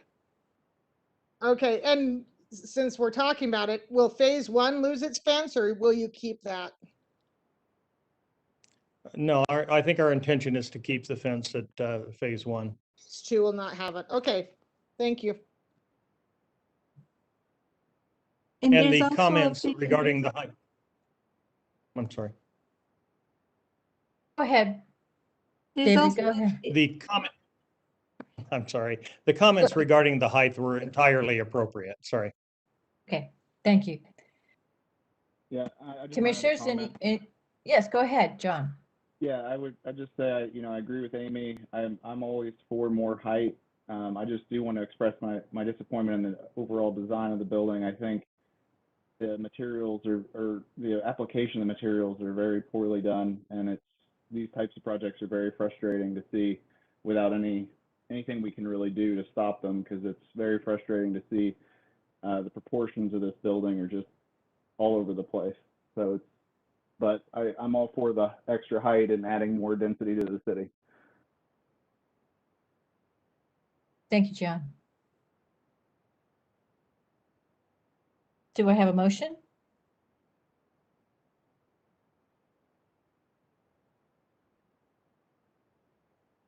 I'll make a motion. Okay, go ahead. Thank you, Sarah. Based on the information in the staff report, the information presented, and the input received during the public hearing, I move that the Planning Commission recommend that the City Council approve the proposed text amendment, PLN PCM. You're reading the Wrong. I'm sorry, you're on item number 4, and we need you. I'm skipping. We need to go to item number 3, please. Let's do it. I'm very sorry. That's okay. It's getting late. It's been a heck of a day. It's pretty late where I am in particular.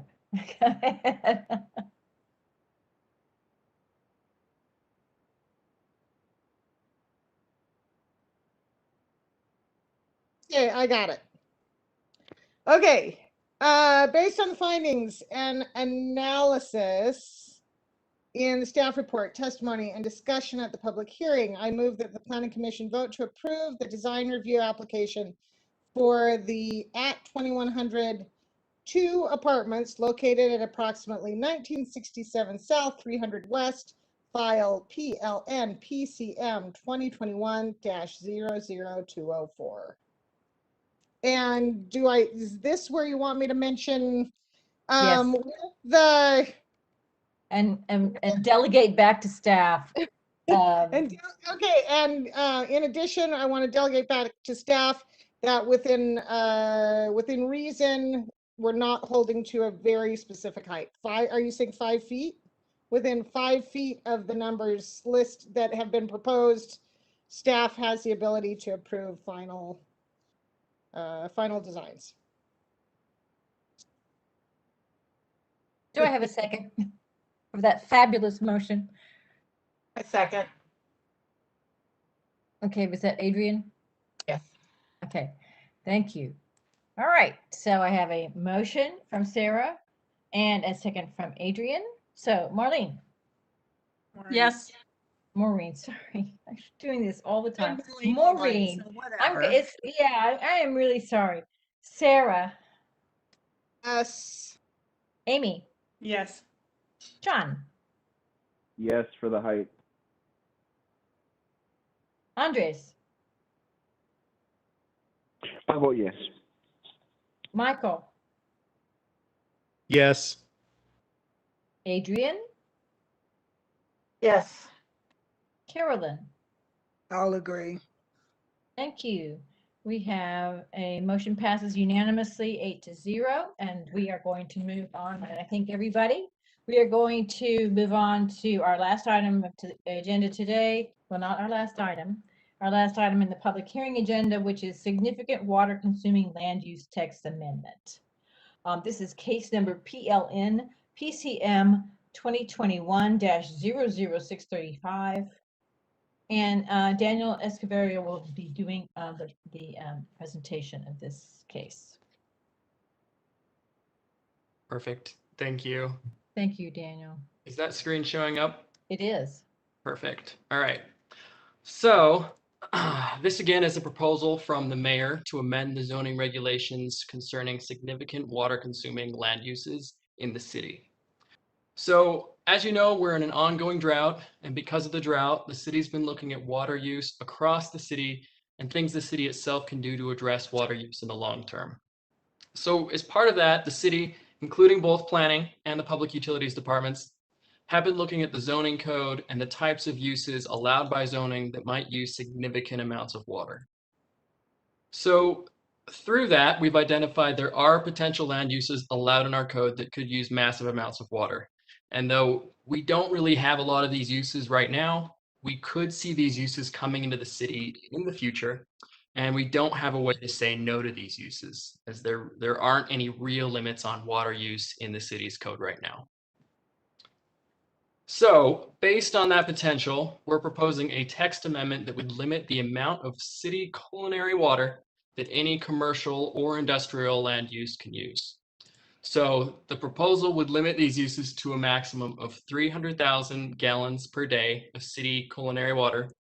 This would apply to all commercial or industrial uses, both new or expanding existing uses. And the enforcement mechanism would be that it would prevent additions to facilities that would cause these facilities to exceed the threshold or to further exceed the threshold. So if a user was already exceeding the threshold, it would prevent them from coming in and getting a permit if that addition would result in a net increase in their water use. So some examples of uses that could be impacted are very large commercial and industrial uses like chemical production, very large data centers that tend to use water for cooling, or other uses that utilize water in their cooling for their manufacturing process or other processing. So the ordinance also does specifically exempt residential, institutional, and agricultural uses. These uses are unlikely to use that much city culinary water, and many of these uses also serve a public purpose or support other sustainability goals, like local food production. So 2 other things to mention here on how we'll administer the requirement. So any permit applicant will need to certify their water use. So most commercial uses will not get anywhere near the threshold, but based on the information they provide to us with their permit, public utilities can require a full report to verify that number. So for context, what is 300,000 gallons of water per day? It's about half an Olympic-sized pool filled up per day. So that is a lot of water, and right now we only have a couple uses that actually use that much water. And I have some graphs on the next slide that I'll show that usage. But the threshold will prevent very large, very intense users that could use a lot of city water. So it protects the city's water resources. But at the same time, this limit still allows for a wide range of large regional or even national businesses to locate and grow here. So we're protecting our water resources in the long term, but still supporting the city's economic development. So just to give you some water use context, this graph shows the top 25 water users in the city. And you can see that the 2 top water users that exceed 300,000 gallon limit, these are the refinery at 2.1 million gallons of water per day, and the University of Utah at 1.4 million gallons of water per day. These 2 uses far exceed the next highest uses in the city. So for next highest uses, we have the city cemetery at around 250,000 gallons of water per day, followed by a bottling plant and food manufacturer at about 225. And then following that, there's also a laundry soap producer that also comes in at about 225. So you can see then based on this graph, the use continues to drop after that. So with the 25th highest user on this graph using about 50,000 gallons of water per day. And then obviously other businesses after that use less than that number. So 2 things I want to clarify about areas where this ordinance wouldn't apply because they're fairly large areas. There's 2 areas here. There's the northwest quadrant on the west side of the city and the University of Utah on the east side of the city. So the northwest quadrant is subject to a special development agreement with the city that locked most of it into the 2018 zoning code. So new zoning rules can't be imposed there. There are also a couple large state-owned properties that are exempt from local zoning. Those are the state prison and a state and institutional trust lands administration property. It's a fairly large former landfill property next to I-80. And again, the other exempt area is the University of Utah on the east, and that includes the U of U medical campus and the research park.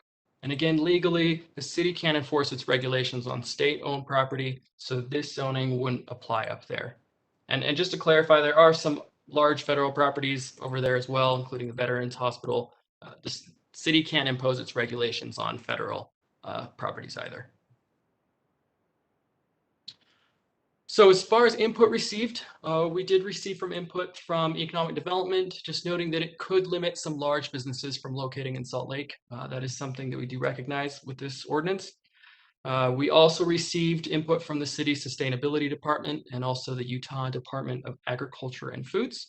They wanted to verify that the ordinance wouldn't target local agricultural uses. And again, generally, these uses wouldn't be using culinary city water. But we did add a call out that specifically exempts these uses, so there's not a question about that.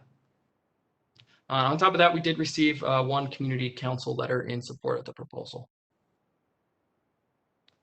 So that about covers the proposal. I'm happy to take any questions, and we also have Laura Briefer, the director of the city's Public Utilities Department, here to answer any questions on this item as well. Thank you very much, Daniel. I have a question about what you consider a use. I mean, just for an example, so Amazon is a manufacturing use, but if Amazon decided to have a if decided to do some other development on another site, would that be a different use? So it would be property based. So if they built a facility, we would look at that specific facility and On ask that property. on that property and ask them to certify what their water use is for that property. So if the University of Utah, I know the University of Utah is exempt, but for example, they have a data center, they have a research center, they have properties around the city. So if they weren't exempt, they would have to, would they be able to separate their 300,000 gallons into these different uses around the city?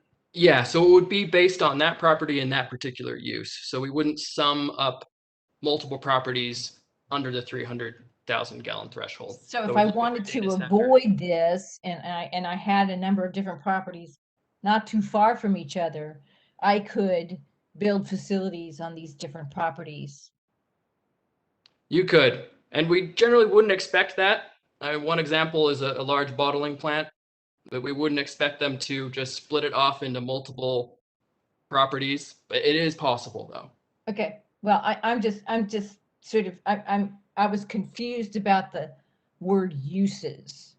Gotcha. Because it seems to me that that's not very, there may be a definition outside of this actual ordinance, but it doesn't seem to be that uses is very clear. I mean, when we say a property, when we say a lot, you know, that's a clear definition, that's a clear delineation, but a use is it's kind of a diffuse terminology, and for something to apply a specific, you know, limited amount.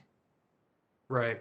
So I Yeah, just we want to do. make sure that that's very clear in the ordinance. Yeah, we have a separate definition for land use that would apply to a particular land use on a particular piece of property. Okay. So you're not going to sum up different things. So if, you know, I had a canning plant and they wanted to do corn in one place and green beans in another and, you know, something else in another place, they could do that and go over the $300,000 Yes. limit. Yes, Okay. if they were separate properties, yep, they could do that. Okay. Thank you. Anyone else have questions? Then for existing uses that exceed this amount, they're basically frozen at what their current water use is. If they want to expand, they can't increase their water consumption. Is that how that works? Yes, so we can't just tell them they can't just pull more water as is, but we can tell them that we will not give them a permit to build an addition that would use up more water. And then just out of curiosity, the city cemetery, is that culinary water that they use to water the grounds? Do you know? I'll let Laura. Yes, they do. So Laura, does the city have a secondary system anywhere? No, nothing widespread. We a couple of our city parks or golf courses are pulling water from Jordan River based on a city water right, but we don't have a purple pipe system like a separate system for secondary water. Okay, so so for example, if Marathon, the refinery, wanted to recapture some of their water, is that possible to do? You know, and reuse it as a secondary source for their neighbors, for example, or something? Is that technically possible, or am I just making this up? I think probably what would be a more likely scenario is that they would take some of their wastewater and reuse it within their process area, and that is allowable. And do you know what happens to in all of these cooling situations? And that's a cooling situation as well as the data centers and stuff. is what happens to the water after it's been used in this way? Do you know? Well, with respect to cooling centers, a lot of that is evaporated. That's the way that the system gets cooled. I am aware, though, that there are some potential opportunities for data centers and other cooling center systems to recapture water and maybe not let it all evaporate. And I'm not sure if that's happening in any of them on our system right now, but that's an option as well. And something like this ordinance actually could serve as an incentive for that kind of thing. Well, it can only kind of serve as an incentive if these two, I mean, well, Marathon, since it's the largest user, the only one exceeding it right now, could they be, will they be allowed to expand beyond their water use beyond what it is now? So I could jump in on the refinery thing. So yes, there's a couple factors there. There's Department of Environmental Quality with the state. If they're requiring anything from the refinery, that would supersede the city's regulations, so they could certainly expand to comply with any of that. Additionally, any federal requirements would supersede city requirements as well. Additionally, there is a state code provision that speaks to preemption of the city's regulatory authority over refineries, oil and gas. That may preempt the city from enforcing this ordinance on the refinery itself. Okay, thank you. I understand that there may be actually a use that's already applied. If a use is already applied for a permit, can you talk about that a little bit? That's correct. Yeah, if a use is already in the system, has already applied before we initiated this zoning amendment, they're vested. They can go forward with their proposed use even if it exceeds this threshold. So, I'm sorry, go ahead. It would impact them, and if they came for later additions, this would apply, this ordinance. Right. But as is, if they've applied and showed their use on a permit, we can't prevent that. But it's supposed, so now that the process has started, it's coming before the Planning Commission. So what about somebody coming in tomorrow? So we actually pulled the trigger on the pending ordinance doctrine. So that allows the city to temporarily put in place for 6 months proposed limit on, or the proposed regulations. So we in July pulled that trigger. So this ordinance essentially is in effect until January 4th, or it will expire earlier if the city council took action and adopted it outright. I understand. Okay.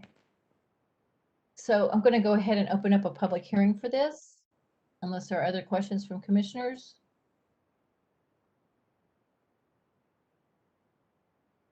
All right, it looks like we do have a hand up. Connor Peterson, I'm going to unmute you. All right, can you guys hear me? Yes, we can. Great, thank you so much. Thank you for the opportunity to participate in this meeting this evening, and thank you for allowing me to provide verbal comments at this time. My name is Connor Peterson, and I'm with the Utah Department of Agriculture and Food, or UDAF for short. After reviewing the Salt Lake City Significant Water Consuming Land Uses Text Amendment, we provided written comments to the staff of Salt Lake City Corporation. I want to express the utmost appreciation and gratitude to the Salt Lake City staff and the Planning Commission for consideration and implementation of our comments. In addition, Mr. Daniel Echeverria has been great to work with throughout this process. Our main concern with this new water ordinance is how this would impact agricultural producers, especially if this ordinance is adopted by other cities or counties with larger agricultural production. Water conservation and preservation is of utmost importance to UDAF. The drought that is currently affecting all of Utah has been the most devastating to agricultural producers. Farmers and ranchers are continually working to conserve water resources in order to provide the much needed food and fiber to the citizens of Utah. We requested an exemption for agriculture to be included in this new zoning text amendment, and we are grateful that the updated draft of this zoning text amendment reflects this request. The agricultural exemption language in the updated draft is a positive and beneficial addition in this zoning amendment and should apply to the prohibitions on land use that are being proposed, as well as be a consideration in any future review of existing land use regulations by the Planning Commission and its efforts to mitigate demands on the city's water supply. This exemption will benefit agricultural users within the city and also allow Salt Lake City to pave the way for other cities and counties as they recognize the importance of agricultural production in Utah and exempt agriculture from similar ordinances. Further detail on the need for agricultural exemption language is included in our written comments. We again wish to express appreciation to the Planning Commission for the inclusion of the agricultural exemption and efforts to conserve our water resources. We also express appreciation for the opportunity to provide both written and verbal comments and look forward to continually working with Salt Lake City Corporation. Thank you. Thank you very much. All right. Next up, we have Brad Schaefer. Brad, you are unmuted. Oh, well, thank you. My name is Brad Schaefer, and I'm with Marathon Petroleum. And just want to thank you all for giving us the opportunity to listen in and participate in the conversation tonight. We, as the numbers show there, we are Salt Lake City Public Utilities, largest certainly commercial application or customer, and we are cognizant of the fact of the amount of water that we use, and we're in the process of trying to understand exactly how we would interact with this new ordinance. As Daniel noted, we are regulated by the federal government and the state Division of Environmental Quality as well. So we are, regulated on what we need to do, and sometimes we're building projects, we're doing things that require more water. Sometimes we're always looking at ways to reduce the amount of water that we do use. So we have no plans to expand our operations beyond where we are right now. So we don't really see a problem with that. It's just that our use changes, our average use changes from year to year based on a variety of factors. And so most of the additions that we would be making to our facility to accommodate regulations, are probably within, those margins of errors of our low and our high. But what we do like is the opportunity here to work with and communicate back and forth with public utilities on the things that we are doing. We are looking, there was Ms. Scheer talked about water reuse. We are looking at all those kinds of ways to reduce our water consumption at all of our facilities, not just Salt Lake. But so we're looking at those. Those projects are in the near future, but not in the immediate future. We are looking at ways that we can reduce that overall our water intensive use. But again, thank you for the opportunity to comment, and we would just like to be able to continue to keep working with public utilities and figuring out, the process whereby we would communicate what we're doing with our water use. Thank you.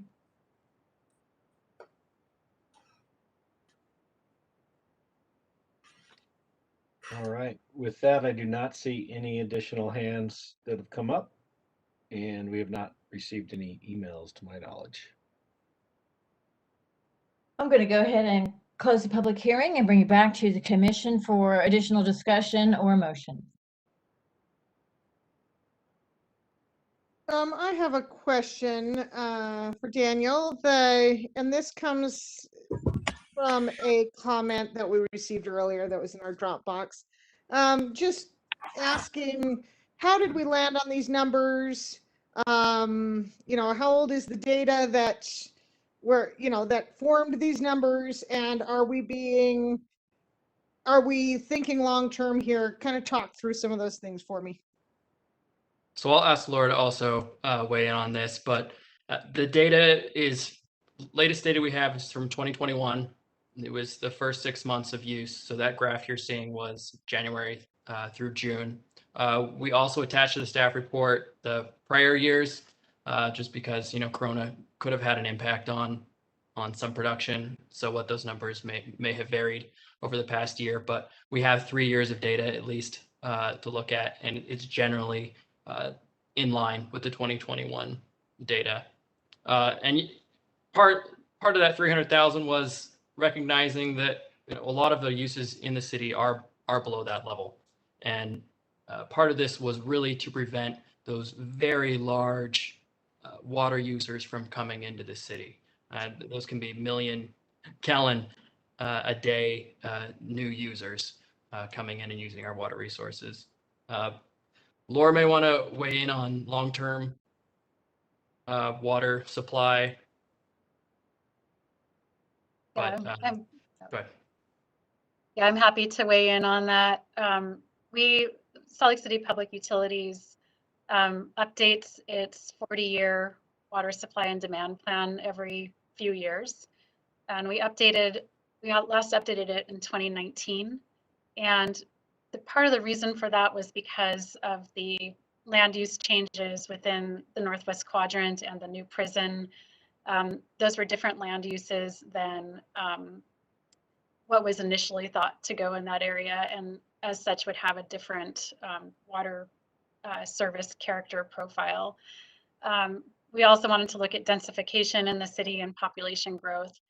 And based on the plan out to 2060, we made a lot of assumptions with respect to the intensity of water use as averaged throughout the system. And as Daniel said, sort of the what we have on the system now, we have almost all users are below that 300,000 gallon per day. Some are quite close to it, but in the top user groups, but still below it. And that kind of assumption really works within our long-term planning, water supply and demand planning, and helps us, figure out what do we need to do for conservation, for water supply development, for all sorts of things. So there's a level of additional certainty that setting that threshold gives us in our long-term planning. Thank you. Are there any other questions?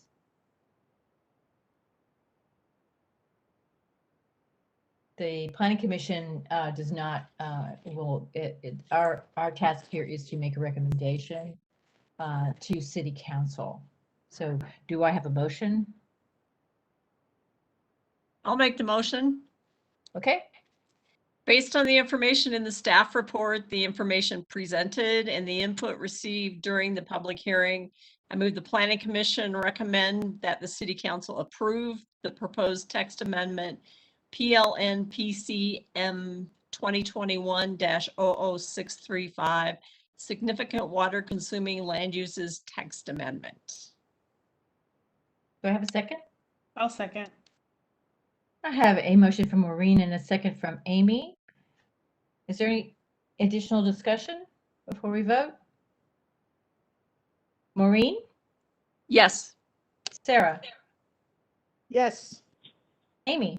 Yes. John? Yes. Andres? I will vote yes. Michael? Yes. Adrian? Yes. Carolyn? I'll agree. Thank you very much. That was a unanimous vote, and so that will be forwarded to City Council with a recommendation for approval. And with that, I'm going to close our area of our meeting devoted to public hearings, and we do have elections. But before we do, I want to recognize Carolyn for her many long years of service on the Planning Commission, and we are grateful that she actually stayed over a couple of months. She's been a wonderful Planning Commission member. She served as a vice chair.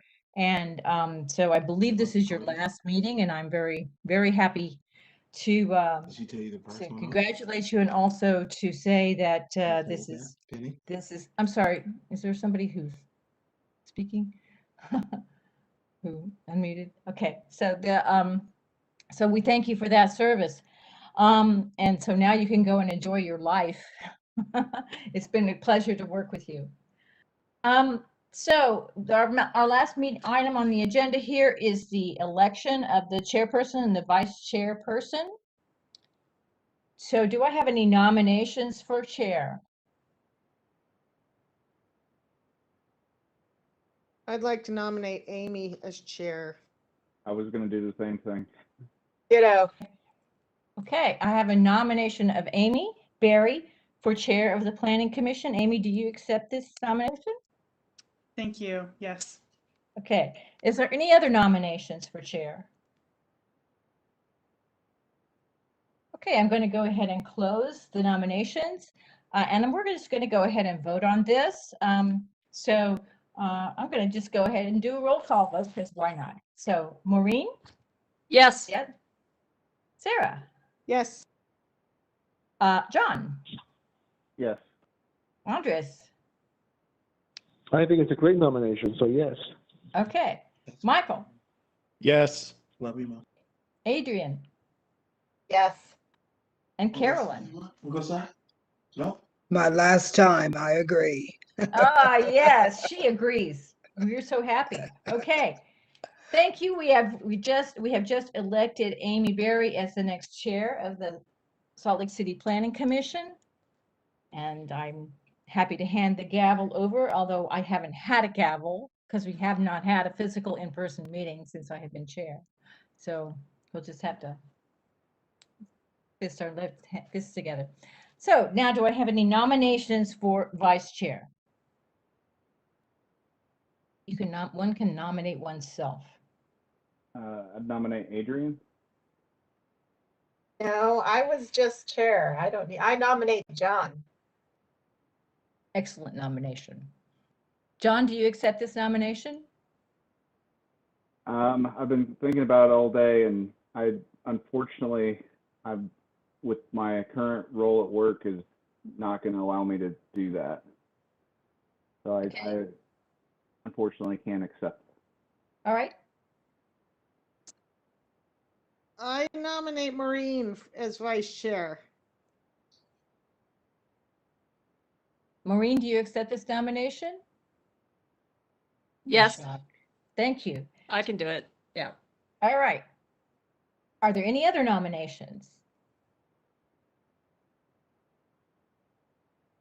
I'm going to go ahead and close the nominations. So, Sarah? Yes. Amy? Yes. John? Yes. Andres? Also a great nomination, so yes. Michael? Yes. Adrian? Yes. Carolyn, you agree Oh. again? Yeah, I'll Okay. agree again. All right, thank you.